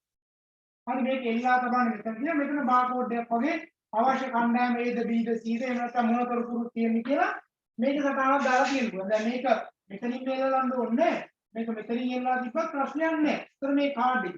ඔයාලා අහලා තියෙනවද බින් කාඩ් පස්සේ? බින් කාඩ් ඔය ගබඩා ලෙජරේ අපි හැදුවේ. ඔය ගබඩා ලෙජරේ හදද්දී මේ ගබඩා ලෙජරේ හැදීම සඳහා පාවිච්චි කරන්න පුළුවන් බින් කාඩ් පද. බින් කාඩ් පද කියලා කියන්නේ දැන් ඔයාලා සුපර් මාකට් එකකට ගියාට පස්සේ මේ සුපර් මාකට් එකේ රාක්කේ තියෙන භාණ්ඩ පිළිබඳ විස්තර. කොච්චර ප්‍රමාණයක් තියෙනවද? කවද්දද ආවේ? ඊගාව එක කවදද ආවේ? මේක ඉවර වෙන්න පුළුවන් කවදද? අර කියන උපරිම තොග මට්ටම, අවම තොග මට්ටම, යලි අනුම මට්ටම මෙන්න මේක දාලා මෙන්න මේව කාඩ් එකක් තියෙනවා. සාමාන්‍ය මහා පරිමාණ ව්‍යාපාරවල ඒක තියෙනවා. හරිද? ඒක තමයි බින් කාඩ් එකේ තියෙන ඔය විස්තර. ඒක ටක් ගාලා අපි ගත්තොත් මේක අපි හිතමු ඒක ඇන්කර් කියන කිරිපිටියක සම්බන්ධයෙන් නම් අපිට කිරිපිටියක සම්බන්ධයෙන් ටක් ගාලා තොරතුරු ටික ගන්න පුළුවන්. හරිද? කවද්ද ආයේ ඉන්න තියෙන්නේ? ඒතකොට දැන් රාක්කේ කොච්චරක් තියෙනවද? ඒතකොට දැන් තියෙනවද මිල ගණන් කීයද? මේ ඔක්කොම තොරතුරු ගන්න පුළුවන්. ඒතකොට ඒක යාට ඕන උඩින් පොඩි මේ ටැග් එකේ දාගන්න පුළුවන් ඇන්කර් කියලා නේ. ඒතර ඔය විදිහට එල්ලලා තියෙනවා. නමුත් අපි යනකොට අපිට දකින්න හම්බෙන්නේ සුපර් මාකට් වල නම් එල්ලලා තියෙන යාළගේ මිල සඳහන් කරපු කාඩ් එකක් විතරයිනේ. පොඩි එකක් නේ. ඒක නෙවෙයි. මම මේ කියන්නේ ඒක සමස්ත තොරතුරු අතුරත් කරපු එකක්. අපි ඒකට කියන්නේ බින් කාඩ් කියලා ඈ. හරි. ඒක ඔතෙන්ට ලියා ගන්න ඕනේ. ඊගාවට ලියා ගන්න තීරු දර්ශකය. තීරු දර්ශකය. තීරු දර්ශකය.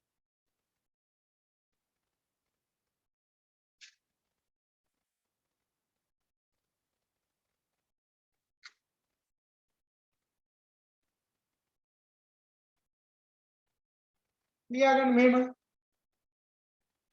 බිත්තියකට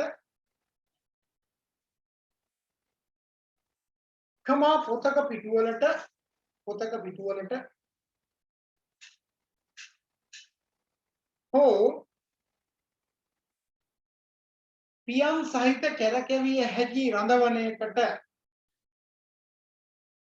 පියන් සහිත කරකැවිය හැකි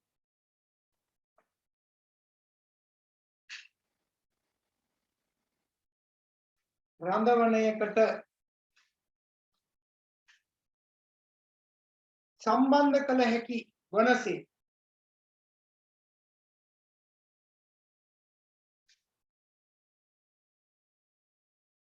කාඩ් පතක් මත සකස් කරනු ලබන සුචියක් මින් අදහස් වේ.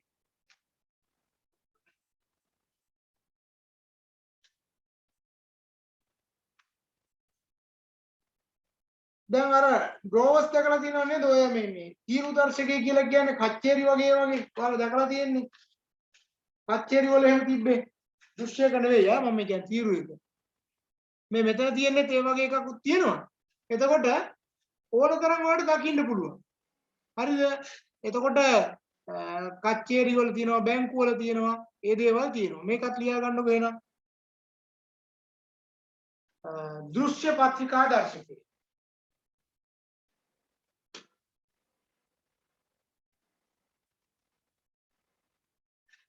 ඊළඟ කාඩ් දර්ශක ක්‍රමයේ සහ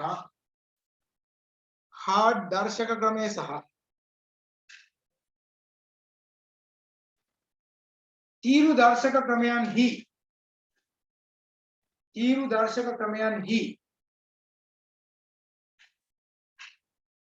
දර්ශක ක්‍රමයන්හි වැඩි දියුණු කිරීමක් ලෙස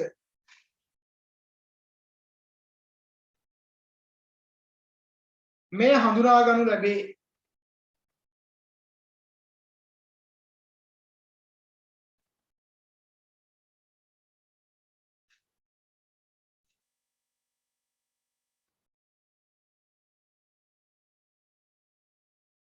වැඩි දියුණු කිරීමක් ලෙස මේ හඳුනා ගනු ලැබේ. මෙහිදී සිදුවනුයේ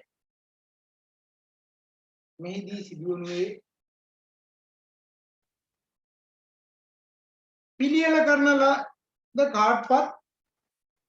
කරන ලද කාඩ්පත්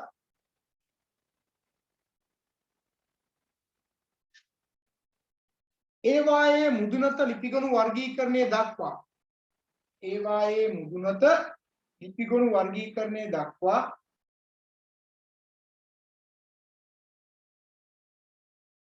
ඇති ප්‍රදේශයේ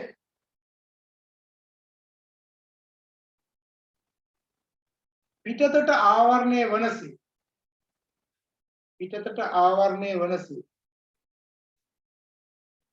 විනිවිද පෙනෙන කවරයක් තුල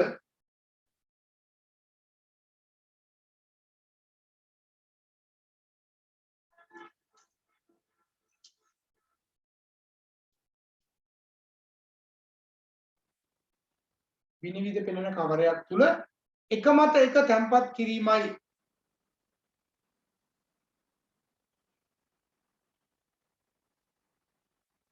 මෙසේ කාඩ්පත් බහාලනු ලැබූ කවරයන්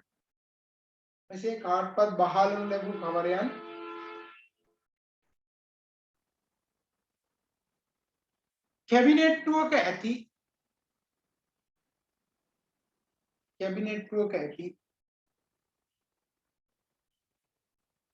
ලාච්චුවක අසුරනු ලැබේ.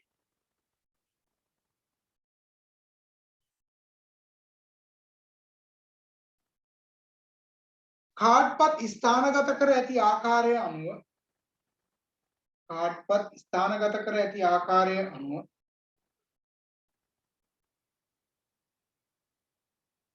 ඕනෑම අවස්ථාවකදී කාඩ්පත් ඉවතට ගැනීමට හැකිය. ඔය බලන්නකෝ ඔය පැහැදිලිව විනිවිද පේන විදිහට අපිට කාඩ් ටික පේන්න තියලා ඕනම වෙලාවක අපිට ගන්න පුළුවන් ඕනෑම අවස්ථාවකදී කාඩ්පත් විතර ගැනීම කරන්න පුළුවන්. හරිද? right.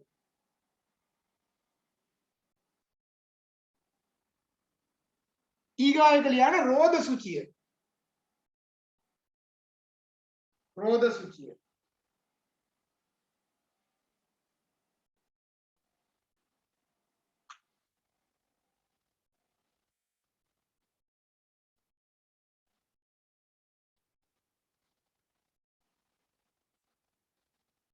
වාහනේ ආධාරකයට රඳවන ලද වාහනේ ආධාරකයක රඳවන ලද කරකැවිය හැකි රෝදයක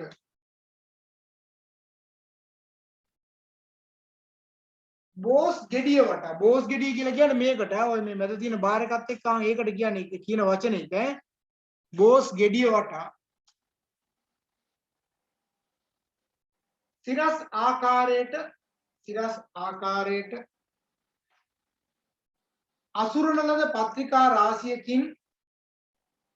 අසුරන ලද පත්‍රිකා රාශියකින් සමන්විත දාර්ශක ක්‍රමයක් මෙයින් අදහස් වේ.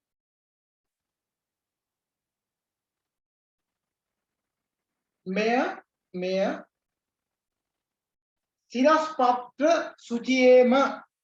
සිරස්පත්‍ර සුචියේම වැඩි දියුණු කරන ලද ක්‍රමයකි.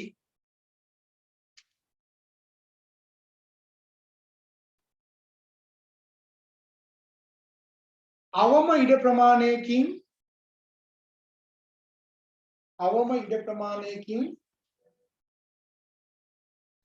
උපරිම ප්‍රයෝජන ලබාගත හැකි වීම මෙහි වාසියකි.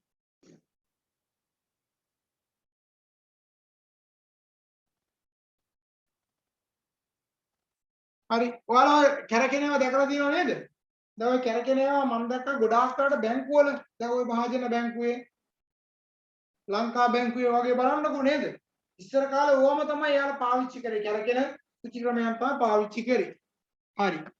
අපි ඊගාවට ලිපිගොනු ගබඩා කිරීම සම්බන්ධයෙන් කතා කරමු. ලියා ගන්න මාතෘකාව ලිපිගොනු ගබඩා කිරීම.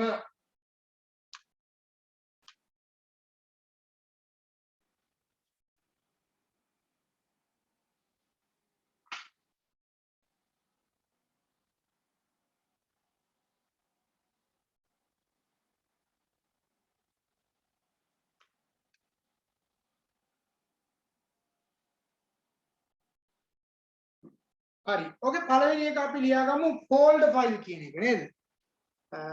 ඇමනුමක්. ෆයිල් ඇමනුම. අපි කියන්නේ ෆෝල්ඩ් ෆයිල් කියලා ෆයිල් ඇමනුම් ක්‍රමය.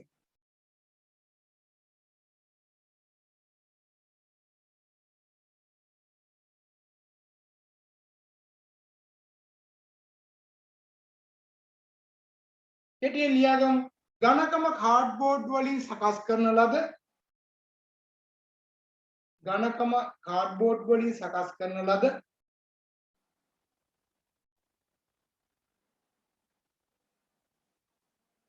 කවරයකට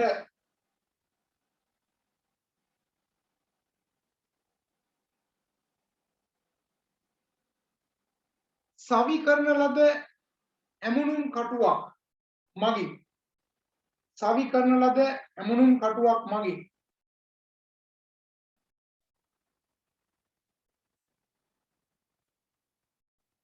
ලිපි අමුණා තැබීම මෙමගින් සිදුවේ.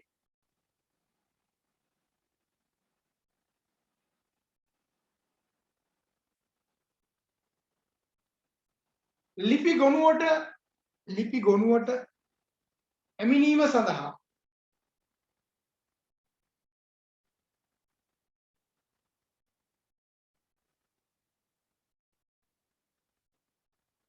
ලිපියේ ඇමුණුම් දාරේ හිල් විදීම සිදු කළ යුතුය.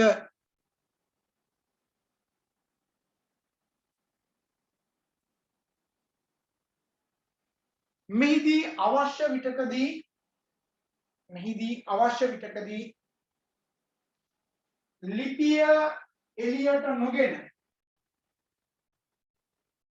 ලිපිය එළියට නොගෙන පෙරලා බැලිය හැකිය. ඔයාලට ඔය සමහරවල්ලාට මතක තියාගන්න ඒ රස්සාවලට ගියාට පස්සේ ඉස්සෙල්ලාම ටෙස්ට් එකක් විදිහට මේක දෙනවා මේ ෆයිල් එකට ලිපි ඇතුල් කරන එක. ඒතර මේකෙදි මතක තියාගන්න පැහැදිලිවම කරන්න ඕනේ විදිය. ඔයාලා සමහරවල්ලාට එක ෆයිල් එකකට එයාලා අවශ්‍යයි කියලා හිතන ડોකියුමන්ට් කියලා අත්‍යවශ්‍ය ડોකියුමන්ට් කියලා ඔයාලට දෙනවා. හැබැයි ඒවා ඇත්තටම අත්‍යවශ්‍යත් නෙවෙයි. ඔයාලට බලන්න මේ කරන වැඩේ හරිද කියලා බලන්න දෙන්නේ ඒවා. මේ ෆයිල් එකට මේක ඇතුළත් කරලා ඔයාලා දැකලා තියෙනවා මෙන්න මෙහෙම කැලි දෙකක් තියෙනවා නේද? මෙතන ඉන්න මේ විදලා දාන්නේ. මේ පැත්ත මෙහෙම ඇවිල්ලා සෙට් වෙන්න ඕකට. කොහොම ඇවිල්ලා ලෝක සෙට් වෙන එකක් නේ තියෙන්නේ. එතකොට මෙන්න මෙතනින් විදිනකොට ඔයා පාවිච්චි කරන A4 එක මෙන්න මෙහෙම තියෙන A4 එක හරිද? ගන්නකොට මතක තියාගන්න හදිස්සියට කරන්න යන්න එපා. අනිවාර්යයෙන් මෙතන A4 එකේ මෙතනයි අතර දිග නැත්නම් දුර ප්‍රමාණය බලලා මේකේ හරියටම සෙන්ටර් එක අරගෙන මේක හරියටම මෙන්න මෙතනමුයි තමයි ඒ කට්ටට තියලා පංච් කරලා ගන්න ඕනේ. ඒතර ඔක කලබල වෙලා කරන්න එපා. මේක උඩට බලලා ඉවර වෙලා මේක නමලා මේක පංච් කරන්න. පොලේ නමන්න බැරි නම් ඒක මාක් එකක් දාගන්න. හරිද? සමාන ડોකියුමන්ට් නමන්න බෑනේ. පොඩි මාක් එකක් දාගන්න. නැත්නම් අඩුවක් හරි පාවිච්චි කරන්න පුළුවන්. පොඩිවට ඔයාලට තේරෙනවනේ. ඒතකොට නැත්තම් ඇහි මට්ටමින් ගහුවොත් එහෙම සමහර පොලයක් උඩට එනවා. තව ටිකක් පොලයක් පල්ලෙහාට එනවා නේද? හරි ආයෙ එකක් උඩට යනවා. මෙහෙම වෙනවා ඕන තරම්. මේකම ඔයා ෆේල් වෙන්න හේතු වෙනවා. ඒ නිසා අපි හිතන්නේ නැති තැන්වලදී අපිව ඉන්ටර්විව් කරනවා. හරි? ඒ නිසා ලිපි ලේඛන කටයුතු පවත්වාගෙන යාම සම්බන්ධයෙන් ඔයාලා ඇත්තටම දැනගන්න ඕනේ. මේ කියන කරුණු කාරණා මම වැඩි වශයෙන් මතක් කරන්නේ ඒකයි. ආයතන වල ඕවා සිද්ධ වෙනවා. මොකද හැම ආයතනයක්ම දුවන්නේ තොරතුරු මත. ඒ නිසා කාර්යාල කළමනාකරණය කියන එක අතිශයින්ම අපිට වැදගත්. විශේෂයෙන්ම ගෑනු ළමයිට ගොඩාක් වෙලාවට හම්බ වෙන්නේ රස්සාවත් කාර්යාල කළමනාකරණයේ අස්සෙම තමයි. ඔයාලා කැමතිත් ඒ වගේ වැඩ කරන්න ඕනේ නේද? ලිපිවල සකස් කිරීමට අස්සම් කරන්න ඒවා ෆයිල් කරන්න ඒ දේවල් අපිට හිතෙන විදිහට දඩස් ගාලා එහෙම දාන්න බෑ. ඒවා හරියට ෆෝල්ඩර් කරලා ෆෝල්ඩර් නම් ලියලා ඒවා පිළිවෙලට තියාගන්න ඕනේ. ඒතර පිළිවෙලට තියාගත්තාම ඊට පස්සේ නේ කියනවාට පහසුයි. ඔයාලටත් ඒක පහසු වෙනවා වැඩ කටයුතු කරගෙන යාමේදී අවශ්‍ය තොරතුරු ඉල්ලපු ගමන් ඔයාලට අපහසුට ප්‍රධානියට දෙන්න පුළුවන් වැඩි කාලයක් ගත කරන්නේ නැතුව. එහෙනම් මෙන්න මේ ෆෝල්ඩර් ෆයිල් සිස්ටම් එකත් මේ විදිහට යන්නේ. මේක කරනකොට මෙන්න මේ ගැන මනවින් අවබෝධයෙන් යුක්තව කටයුතු කරන්න ඕනේ. මම මේ කියන්නේ ප්‍රායෝගික තත්ත්වය. හරි. ඊගොඩ් ලියා ගන්න එකේ දෙවෙනි එක තිරස් ලිපිගොනු ක්‍රමය. horizontal filing system එක. තිරස් ලිපිගොනු කිරීම. තිරස් ලිපිගොනු කිරීම. තිරස් ලිපිගොනු කිරීමේ ක්‍රමය. එතකොට මේකෙදි නේද? ෆයිල් ටික පිළිවෙලට අරගෙන ඒ අදාළ විදිහට ගොනු කිරීම ටික සිද්ධ කරනවා. මේදී ලිපිගොනු දත්ත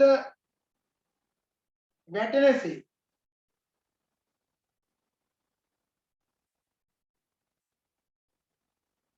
එකක් මත එකක් තබනු ලැබේ.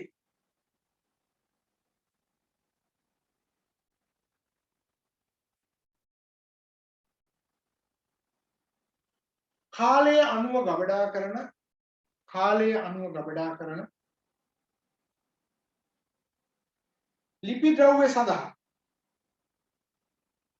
ලිපි ද්‍රව්‍ය සඳහා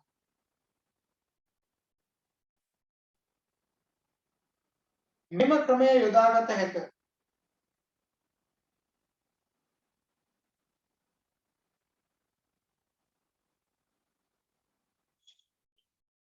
මෙම ක්‍රමයේදී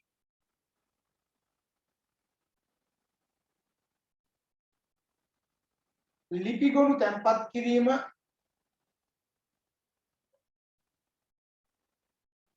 පහසු වුවද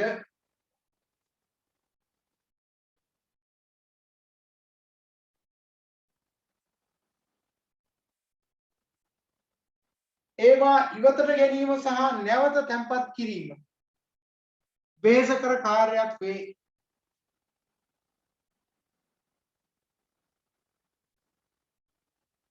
ඒ කියන්නේ මෙතන මේකෙන් අදහස් කරන්නේ මේ විදිහටම තියනවා කියන එක නෙමෙයි, මේ එක උඩ එක තියනවා. දැන් හිතන්නකො මේ තියෙන 2000 තොරතුරු ටික. මෙතන තියෙන 2001, 2002, 2003. හැබැයි මේ ඔයාලට තේරෙනවා මේ ෆයිල් එක ආපහු ගත්තොත් නේද? මේ ටික අරගෙන ඉවරලා තමයි මේක ගන්න. මේක අරගෙන බලලා ආපහු තැම්පත් කරන්න ගියොත් මේ සඳහා වෙහෙසකර කාලයක් ගත වෙනවා. නමුත් ඔයාලට පුළුවන් නම් මේ ෆයිල් ටික මෙහෙම දාන්න.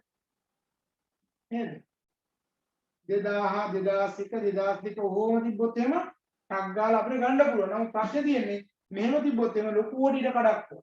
ලොකු රාක්කයක් ඕන මෙහෙම ටට ටට ගාලා ඒක උඩ තියන්න. හැබැයි මෙතන එකම රාක්කයක් තිබ්බනම් මේ වගේ තැනක මෙහෙම දාගෙන යන්න පුළුවන්. ඒතර ඉඩ කඩත් එක්ක මේ ප්‍රශ්නේ විසඳෙනවා. ඒතර පහසු එක අපි තෝරගන්න ඕනේ. ඊගාවික සිරස් ලිපිගොනු ක්‍රමය.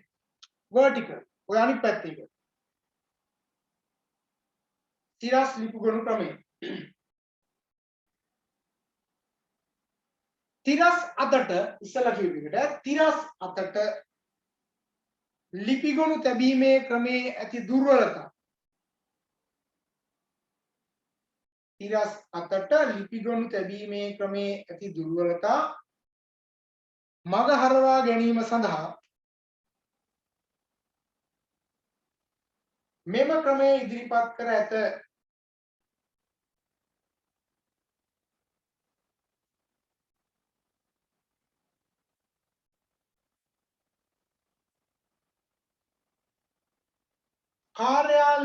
කාර්යාලයේ ස්ථීරව තබා ඇති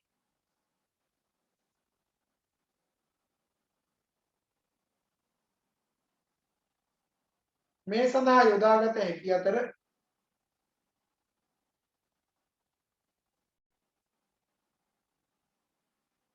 එහිදී අවශ්‍යතාවයන් මත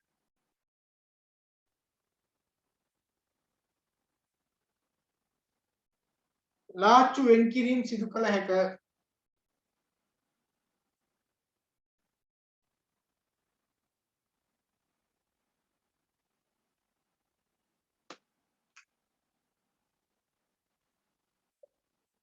හරි අවශ්‍ය පරිදි එනම් මේක ෆික්ස් කරනවා ලාච්චු තියලා ඒ විදිහට බෙදලා මේක දාන්න පුළුවන්. එතකොට මේකේ තියෙන වාසිය තමයි මම අර කිව්වා වගේ මෙහෙම ගන්නවට වැඩිය මෙහෙම තියෙනවා නම් ලේසියෙන් ටක් ගාලා ගන්න පුළුවන්. ආපහු විමර්ශනය කරලා ඒක තියන්න පුළුවන්. නමුත් ඒ සඳහා යන ඉඩකඩත් එක්ක ප්‍රශ්නකුත් තියෙනවා. ඉතින් සුදුසු ක්‍රමයක් තීරණය කරගන්න ඕනේ. ඊගාට ලියන්න ලිපිගොනු එල්ලා තැබීමේ ක්‍රමය. ලිපිගොනු එල්ලා තැබීමේ ක්‍රමය.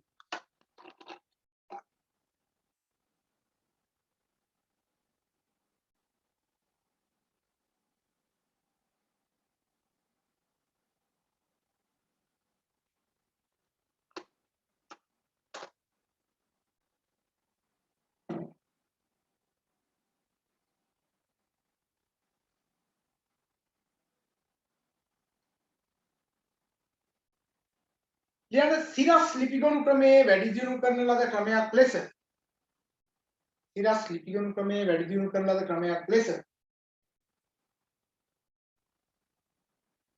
මේ හඳුනාගත හැකිය.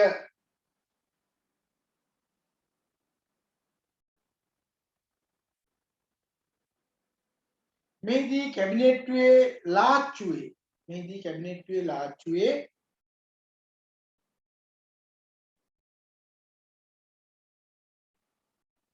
උඩදාරයට සමීපව සවි කරනු ලබන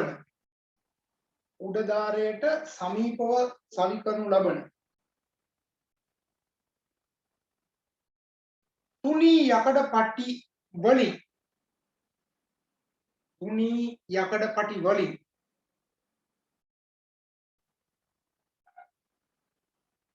එල්ලා තබනු ලබන කාඩ්බෝඩ් හෝ ප්ලාස්ටික් වලින් සකස් කරන ලද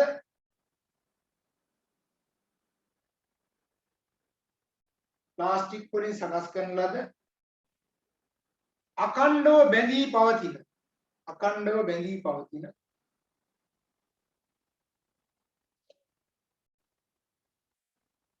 සාක්කුවල සිරස් අතට ලිපිගොනු බහාලීම සිදු කරයි. සාක්කුවල සිරස් අතට ලිපිගොනු බහාලීම සිදු කරයි.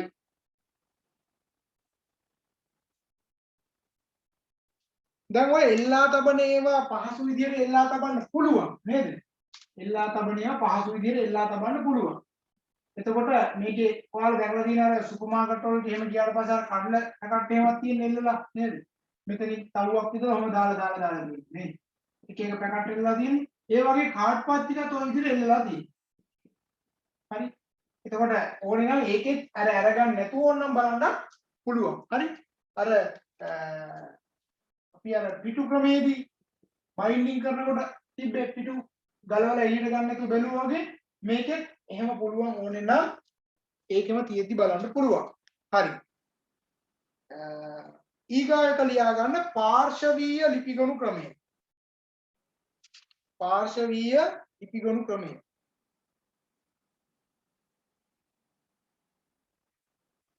පාර්ශවීය ලිපිගොනු ක්‍රමය.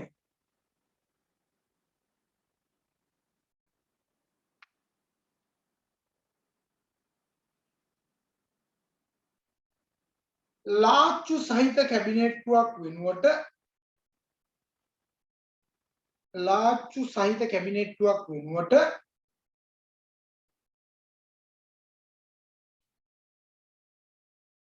ලිපිගොනු අල්මාරියක් හෝ රාක්කයක්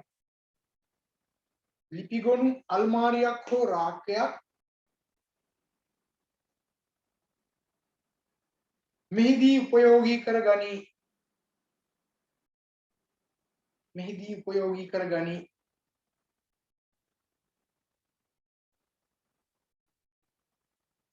විශේෂයෙන් සකස් කරන ලද යකඩ පටිසා ඇමුණුම් කොකු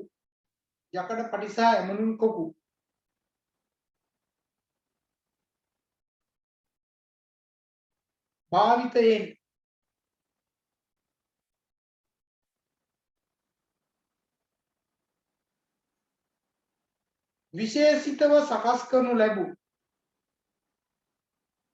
විශේෂිතව සකස් කරනු ලැබූ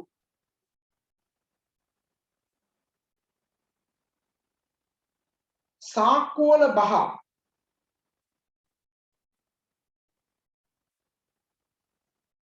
අල්මාරියක් භාවිතයෙන්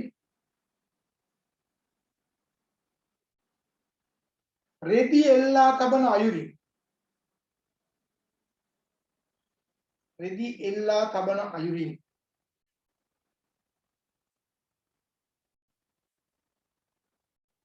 ලිපිගොනු එල්ලා තැබීම මෙහිදී සිදු කෙරේ.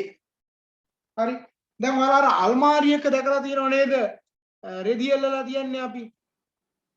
අන්න ඒ වගේ ෆයිල් ටිකත් හදලා බලලා ඔක්කොම කරලා මේකේ එල්ලලා තියන්න පුළුවන්. හැබැයි කබඩ් එක ASCII තියෙන්නේ. හරි? කබඩ් එක ASCII තමයි මේක එල්ලලා තියෙන්නේ. ඒතකොට ආරක්ෂාව හොඳයි. හරි? ආරක්ෂාව පැහැදිලිව හොඳයි. ප්‍රශ්නයක් වෙන්නේ ආරක්ෂිතයි.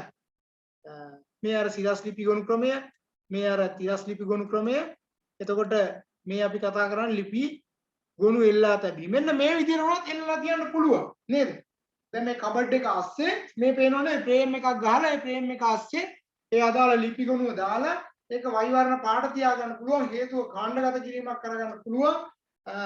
ඒකේ අපි හිතුවොත් එහෙම අංශ තියෙන්න පුළුවන් නේද? ඒ අංශ වලට අදාළව ඒවා වෙන වෙනම තියාගන්න පුළුවන්. ඒක ওই විදිහට එල්ලලා තියන්නත් පුළුවන්.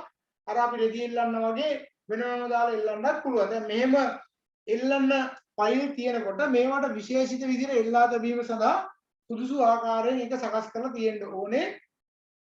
මොකද ඔක ASCII සුරක්ෂිත භාවය තියෙන්නත් ඕනේ. හැබැයි මෙහෙම තිබ්බම ඔයාලට තේරෙනවා නේද පිළිවෙලයි කියලා. ඕන වෙලාවක පහසුවෙන් ගන්න පුළුවන් ටට් ගාලා අපි ගන්න. දැන් ඔයාලා බලන්නකො ලයිබ්‍රරි එකට ගියාට පස්සේ පොත් තියෙන තැන නේද? ඒත් ලයිබ්‍රරි ඔයාලා පොත් තැන් තැන් වලට දාලා ආවට පස්සේ ලයිබ්‍රරියෙන් ආපහු ඒ ටික හදන්න ඕනේ නේ. ඒ ටික හදලා පිළිවෙලට තමයි ආපහු සකස් කරන්නේ.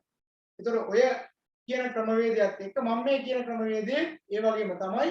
හැබැයි මේකේ තියෙන ડોකියුමන්ට්ස් එක කබඩ් ASCII කාටවත් පේන්නේ එල්ලලා තියෙන්නේ අර කබඩ් වල තැම්පත් කරලා තියෙනවටත් වඩා සාමාන්‍ය කැරපොත්තෝගේ වගේ සත්තුන්ගේ මේක වඩා සුරක්ෂිතයි නේද? කැරපොත්තෝ වගේ අර විමම කබඩ් එකේ දීලා තිබුණා නම් එහෙම ඔක විනාශ කරලා දානවා. හරි? ඊගාව එක. කරකැවිය හැකි භ්‍රමණික ලිපිගොනු ක්‍රමය. කරකැවිය හැකි භ්‍රමණික. කරකැවිය හැකි භ්‍රමණික.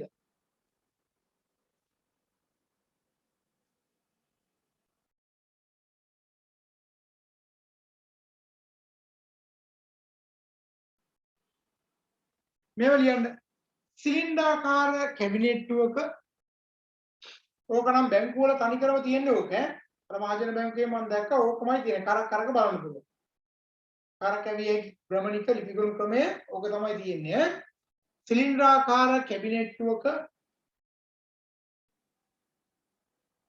පාර්ශවීය ක්‍රමයට පාර්ශවීය කියන එක අදහස් කරන්නේ ඉල්ලලා තියෙනවා වගේ ඈ. ලිපිගොනු තැන්පත් කිරීම මෙහිදී සිදු කරයි.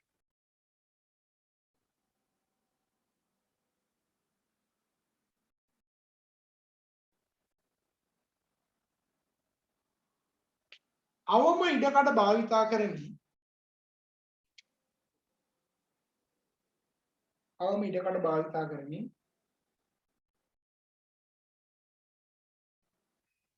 ලිපිකරුගේ ශ්‍රමය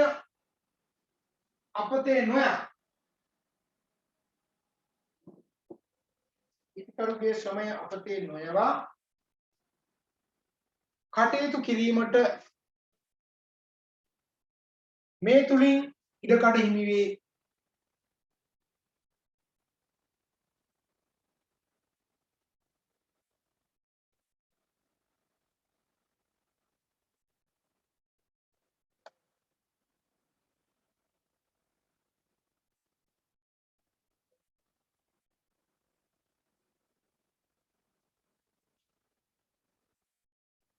ඊගායක දෘශ්‍ය පත්‍ර ලිපිගොනු ක්‍රමය.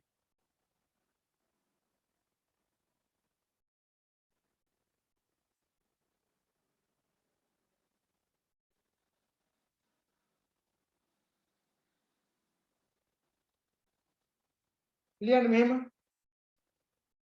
අවශ්‍ය කරන ප්‍රධාන තොරතුරු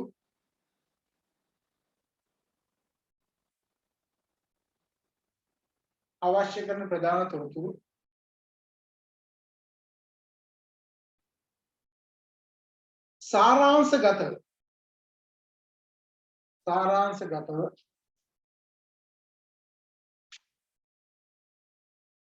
සඳහන් කරන ලද එක සමාන කාඩ්පත් රාශියකි.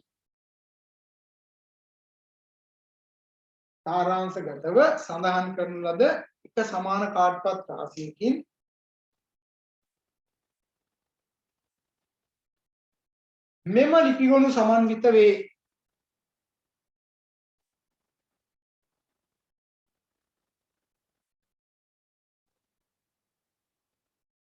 කාඩ්පතේ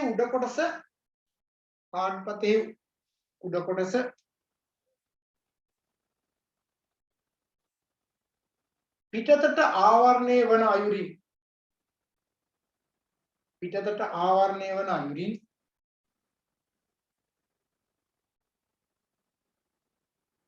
විශේෂිතව සකස් කරන ලද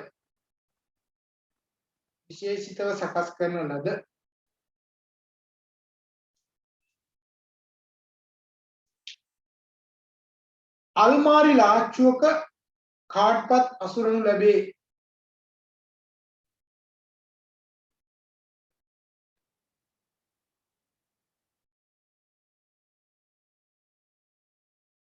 ලාච්චුව පිටත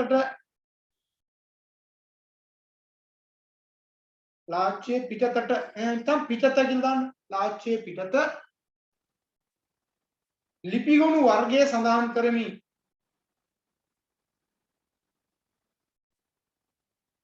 ලේබලයක් රැඳවිය හැක.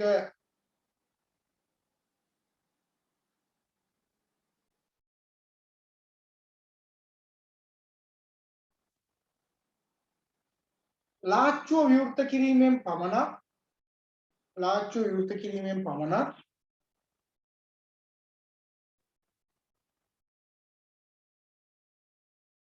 ලිපිගොනුවේ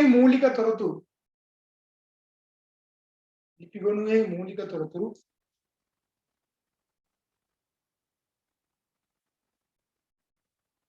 විමර්ශනය කළ හැකි වීමත්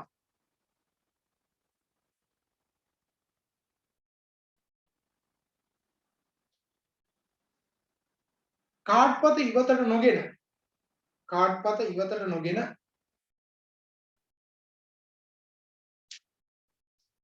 නව තොරතුරු ඇතුළත් කිරීමට හැකිවීමත් මෙහි ඇති විශේෂත්වයයි.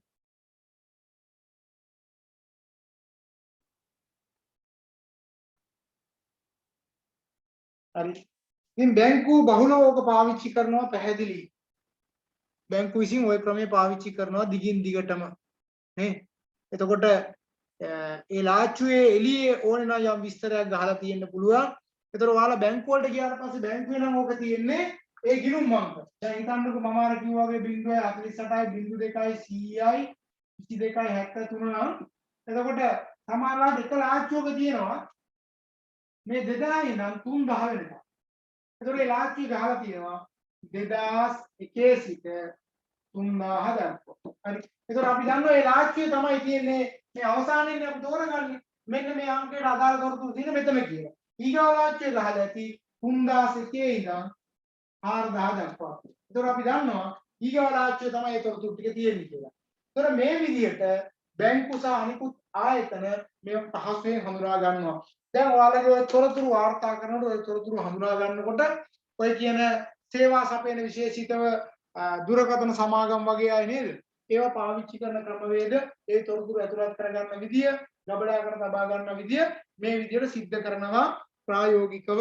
දැන් මේකෙත් ඒ අකුරු දාලා A B C D E F කියලා එහෙම අකුරු දාලා මේක තැම්පත් කරගෙන තියාගන්නත් පුළුවන්. එතකොට බලන්නකෝ 2000 ඉඳන් 3000 වෙනකන් එයාගේ නමේ මුල් අකුර පාවිච්චි කරලා ටක් ගාලා හොයාගන්නත් පුළුවන්. ඊගායකට කියන්නේ සුද්ධ ඡායාරූප ලිපිගොනු ක්‍රමය. සුද්ධ ඡායාරූප ලිපිගොනු ක්‍රමය.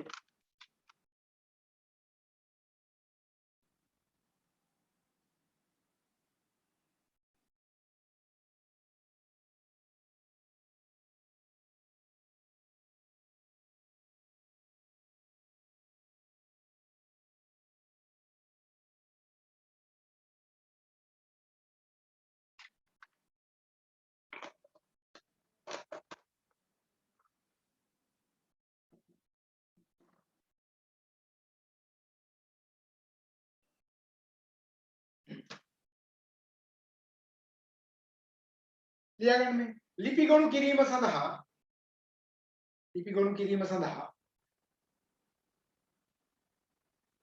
උපයෝගී කර ගන්නා වූ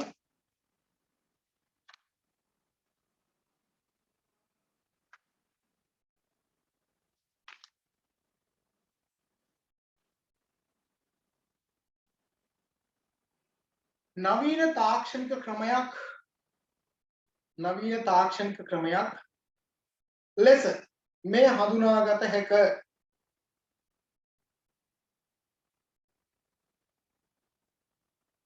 මෙහිදී සිදුවනුයේ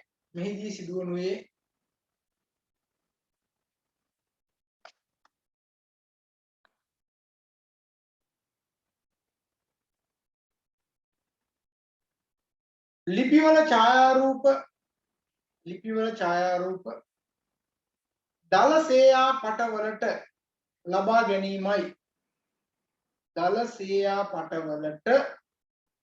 ගැනීමයි.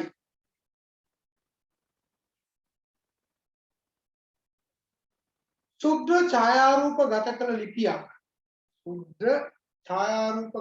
ලිපියක්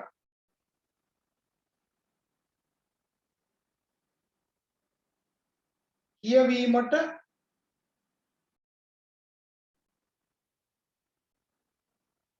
අවශ්‍ය වූ විට හෝ අවශ්‍ය වූ විට හෝ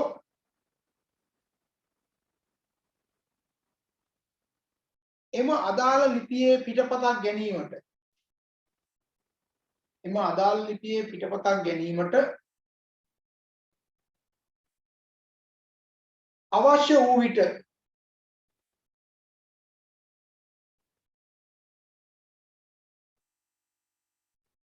සුද්ධ ඡායාරූප පිටපත් කිරීමේ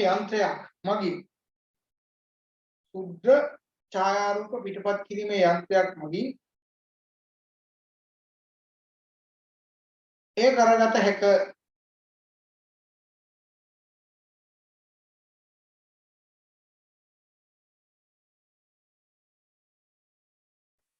මෙම ක්‍රමය අනුව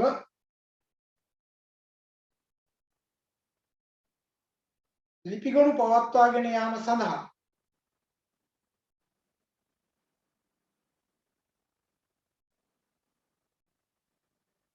ඉහත සඳහන් කළ ක්‍රමවලට වඩා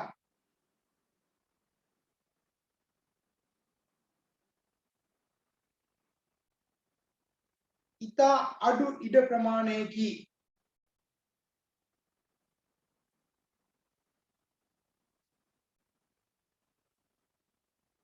එය සාමාන්‍යයෙන්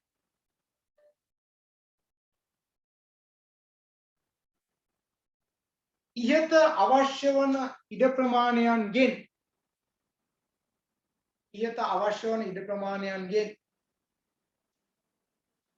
100% පමණක්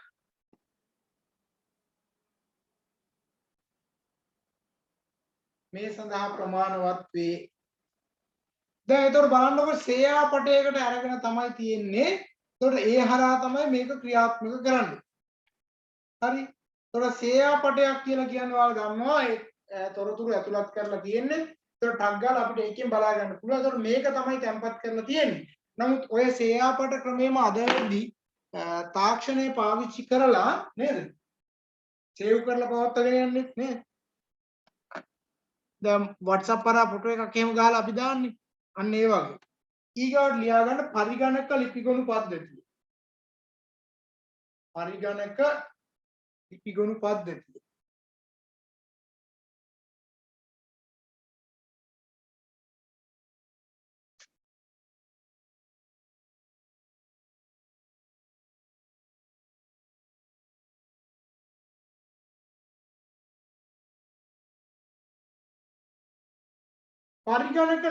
පද්ධති සඳහා ලියා ගන්න පරිගණක ලිපිගොනු පද්ධති සඳහා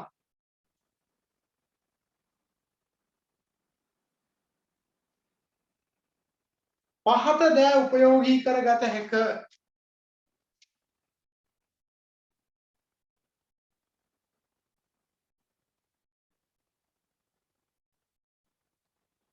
දැන් ඔය කියලා තියෙන්නේ පාවිච්චි කරන්න පුළුවන් තොරතුරු ගබඩා කරන්න පුළුවන් තැන් ටිකක් තමයි ඔය තියෙන්නේ නේද? දැන් ඉස්සරලා තිබ්බේවා සමාන ඒවා අද පාවිච්චි කරන්නේ නැහැ. අපි ඒකත් බලමු. ලියා ගන්න පළවෙනි එක තියෙන්නේ කම්පියුටර් හાર્ඩ් ඩිස්ක්. කම්පියුටර් එකේ හાર્ඩ් එකේ දාගන්න පුළුවන් අපිට. Computer hard disk.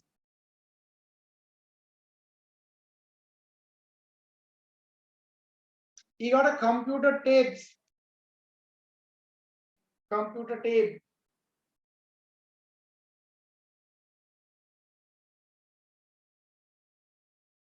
ඊගොඩ computer diskette. ඔය diskette එහෙම මුල් කාලේ තිබුණා. දැන් ඉස්සල්ලාම අපි computer ඉගෙන ගානේ diskette එකට යම් ගොඩාක් තොරතුරු දාන්න බෑ නේ. හතරස් එකක් ඔයාලා දැකලාත් ඇති. දැන් ඒවා පාවිච්චි වෙන්නේ නැහැ ඉතින්. මේ වගේ diskette එකකට මේ වගේ මැෂින් එකේ දාන්න තිබුණා. ඔය උඩ කෑල්ලේ දාන්න තිබුණා. එතන මෙන්න මේක දැම්මට පස්සේ මේකේ තැම්පත් වෙනවා. ඒතකොට ඒ diskette එකක් පාවිච්චි කරන්න තිබුණා. හරි ඊගාට computer disk. දැන් අද ඔය ඇවිල්ලා තියෙන CD නේද? DVD වගේ ඒවා නේද? computer disk.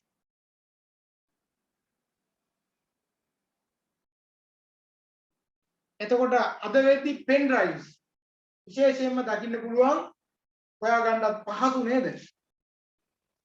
වේගවත් සේවාවක් pen drives හරහා සිද්ධ කරනවා. දැන් ඕකේ pen drives වලට ප්‍රශ්නයක්වත් නැහැ, computer disk වලට ප්‍රශ්නයක්වත් නැහැ. හැබැයි diskette වගේ මම අර කිව්වේ ඒ වගේ එකක් තියෙනවා නම් ඒකට වෙනම සකස් කරලා දේවා තියාගන්න ඕනේ. ලියාගන්න මෙහෙම ඩිස්කට් ගබඩා කර ගැනීමේදී ඩිස්කට් නෙවෙයි ඩිස්කට් ගබඩා කර ගැනීමේදී ඒ සඳහා විශේෂයෙන් සකස් කරන ලද ආරක්ෂක පෙට්ටි භාවිතා කළ හැකිය.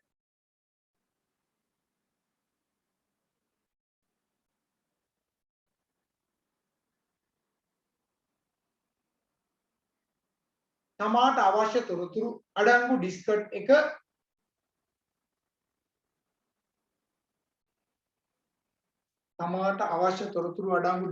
එක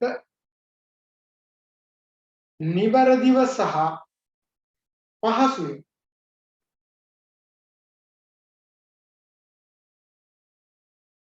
හඳුනා ගැනීම සඳහා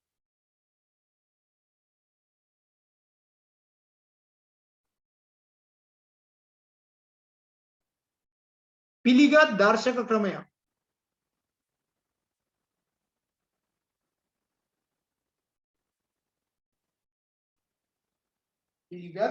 දර්ශක ක්‍රමයක්.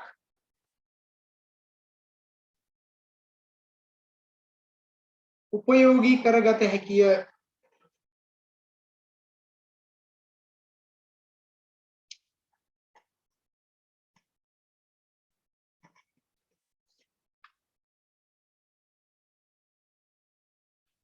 හරිද? එතකොට එහෙනම් ඔය කියන කරුණු කාරණා සම්බන්ධයෙන් අපිට වැදගත් වෙනවා. දැන් ආපහු මම මතක් කරවුවොත් එහෙම නේද?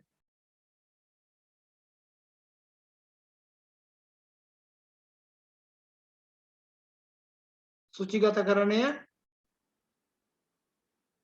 ඊට පස්සේ ඉදිරිපත් කරන්න පුළුවන් විවිධ ආකාර ලිහිල් කොළ සහිත එක සිරස්පත්‍ර සුචිය තීරු දර්ශකය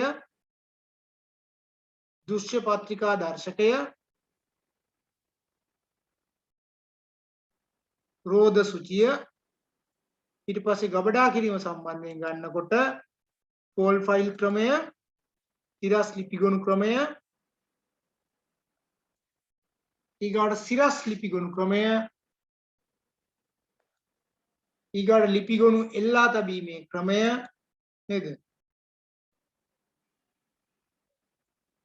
ඊගාට පාර්ශවීය ලිපිගොනු ක්‍රමය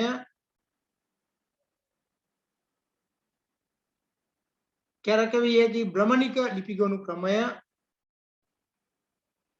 දෘශ්‍ය පත්‍රිකා ලිපිගොනු ක්‍රමය සුද්ධ ඡායාරූප ලිපිගොනු ක්‍රමය සහ අපි අන්තිමේට කතා කරා පරිගණක ලිපිගොනු ක්‍රමය. හරිද? ඕක තමයි අපිට වැදගත් වෙන්නේ. ඒතර ඔය එකත් එක්ක ඊගාට මාතෘකාව ලියලා තියාගමු අපි ලිපිගොනු පද්ධතිය නඩත්තු කිරීම. ලිපිගොනු පද්ධතිය නඩත්තු කිරීම.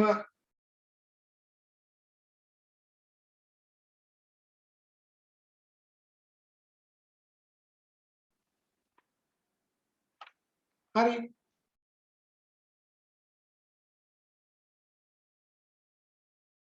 ලිපිගොනු පද්ධතිය නඩත්තු කිරීම. ඒතර ලිපිගොනු පද්ධතිය නඩත්තු කිරීම හා අනිකුත් කරුණු කාරණා ටිකට මම ඉඩ තියලා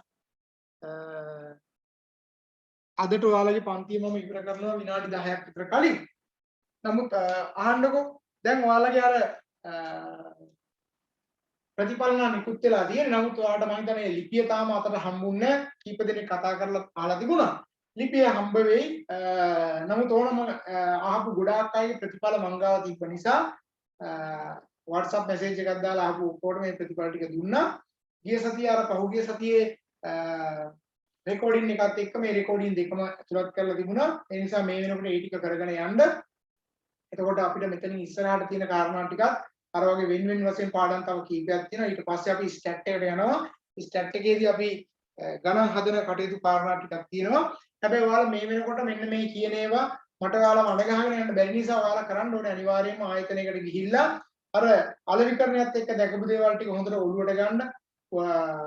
ඔයාලා යම් තැනකට යනකොට විශේෂයෙන්ම සුපර් මාකට් වගේ තැන් වලට යනකොට ඇඟලුම් අලෙවි කරන තැන් වලට යද්දී මේ මාකටිං සිද්ධ වෙන විදිය ඒවා ගැන හොඳට බලන්න. අපි ඉගෙනගත්ත කරුණුත් එක්ක ප්‍රායෝගිකව යෙදෙන තැන් බලන්න. ඒ වගේම මේ කාර්යාල කළමනාකරණයේ විශේෂයෙන්ම අනිවාර්යයෙන්ම ඔයාලා හැකි අවස්ථාවකදී අඩුම ප්‍රාදේශීය සභාවකටත් ගොඩ වෙලා බලන්න ඒ වගේ තියෙන කාර්යාල ක්‍රමවේදය ගැන. ඒවා ඉගෙන ගන්න පුළුවන් කවුරු හරි ඒ කියන්නේ තොරතුරු ගන්න ඉන්නවා නම් කාගෙන් හරි ගත්තත් කමක් නැහැ. හැබැයි මේ වෙලාවේ තොරතුරු ගැනීමම අවශ්‍ය නැහැ. මට ඕන ඔයාලා දැකලා ඒවා ක්‍රියාත්මක වෙන විදිය දැනගන්න. ඊට පස්සේ ෆයිල් ගොනු කිරීම සහ ඒ ෆයිල් පවත්වාගෙන යාම ඒක පැහැදිලිව වෙන විදිය. එතකොට මේ ෆයිල් ගොනු කිරීම සහ ගබඩා කිරීමත් එක්ක මම ඔයාලට කිව්වා ඔයාලගේ දෙමව්පියන්ගේ තොරතුරු වල ඉඳන් ඔයාලගේ තොරතුරු ඇතුළත් කරලා විශේෂයෙන්ම උත්පන්න සාතිකේ න අම්මලාගේ තාත්තලාගේ වැදගත් තොරතුරු ඒ විදිහට ෆයිල් කරලා විධිමත්ව තැන්පත් කරලා තියාගන්න කියලා. ඒතර අදත් අපි මේ කතාවත් එක්ක තමයි කතා කරලා ඉවර කරේ. එහෙනම් ඔන්න ඔතනින් මම අද වෙනකොට ওই කරුණු කාරණා ටික කතා කරලා ඉවර වෙනවා. ඒතර ලිපිගොනු පද්ධතිය නඩත්තු කිරීම ඊට පස්සේ විමධ්‍යගත තොරතුරු සහ මධ්‍යගත කරන ලද ලිපිගොනු පවත්වාගෙන යාම ඊට පස්සේ අනුපිටපත් කරන ගැන කතා කරලා ඉවර වෙලා අපිට ලබන සතියේ මේ කොටස එහෙම් පිටින් ඉවර කරලා ඒකෙදි මම ලබන සතියේ සාකච්ඡා කරනවා මේකත් එක්කම කියන එන්න පුළුවන් ප්‍රශ්න මොනවාද කියලා විභාගයේ ඇතුළත ඊට පස්සේ ඔයාලගේ කුසලතා සංවර්ධනය කරගන්න පුළුවන් මේ පාඩමත් එක්ක කොයි විදිහටද කියන එක මම ලබන සතියේ කතා කරන්න බලාපොරොත්තු වෙනවා. ඒතකොට ලබන සතියෙන් අපිට මේ සම්පූර්ණයෙන්ම කළමනාකරණයට අදාළ කියන්නේ කාර්යාල කළමනාකරණය සම්පූර්ණයෙන්ම අපිට ඉවර කිරීමේ හැකියාව තියෙනවා. හරි එහෙනම් අපි අද දවසේ මේ කටයුත්ත මෙතනින් ඉවර කරමු. ඒතර අද දවසේ සම්බන්ධ වෙච්ච සියලු දෙනාටම එහෙනම් බොහොමත්ම ස්තුතියි. මම අර කියනවා වගේ හැමදාම තාම කොරෝනා ඉවර නෑ. දැන් අලුත් ප්‍රභේදයකට ආය ලංකාවට ඇවිල්ලා තියෙන්නේ. ඒක භයානකයි කියනවා. භයානක වුණත් දැන් ලංකාවට ඇවිල්ලා තියෙන. ඒ හින්දා ඔයාලා මේ යන්න තියාගන්න එපා. යනවා නම් අනිවාර්යෙන් පරිස්සමෙන් විශේෂයෙන්ම අවශ්‍ය වෙන්නේ මෙච්චරයි. මාස්ක් එක අනිවාර්යෙන් දාන්න, සැනිටයිසර් පාවිච්චි කරන්න එච්චරයි. දුරස්ථභාවය පොඩි මෙහෙම තියාගන්න. ওই දෙක තිබ්බනම් ඇත්තටම ඕක ඇඟල පැනලා ඇවිල්ලා ඇඟාසර රින්ගන වෛරස් එකක් නෙවෙයි. දැන් මගේ යාළුවෝ ඕන තරම් වෛද්‍යවරු ඉන්නවා. ඒ අය වැඩ කරනවා. ඒ අය හැම වෙලාවෙම කියන්නේ ඔන්න ඔය කාරණා දෙක. ඕකත් එක්ක හැම වෙලාවෙම 100 තියාගෙන කටයුතු කරා නම් එච්චරයි. යන තැන් වලින් කන්න බොන්න යන්න එපා. ගෙදරින් පිටට ගියා නම් ආපහු ගෙදරට එනකම් පරිස්සම් වෙන්න. කෑමක් කනවා නම් ඒක සුරක්ෂිත තැනක ඉඳගෙන එකතු වෙලා කන්න බොන්න යන්න එපා. තනි තනියෙන් ඉඳන් කරන්න. ඔය කරුණු කාරණා ටික ඔළුවේ තියාගන්න. මොකද සෞඛ්‍ය සම්පන්නව ජීවත් වීම අපි හැමෝටම වැදගත් නිසා. එහෙනම් අද දවසේ සම්බන්ධ වෙච්ච සියලු දෙනාටම බොහොමත්ම ස්තුතියි.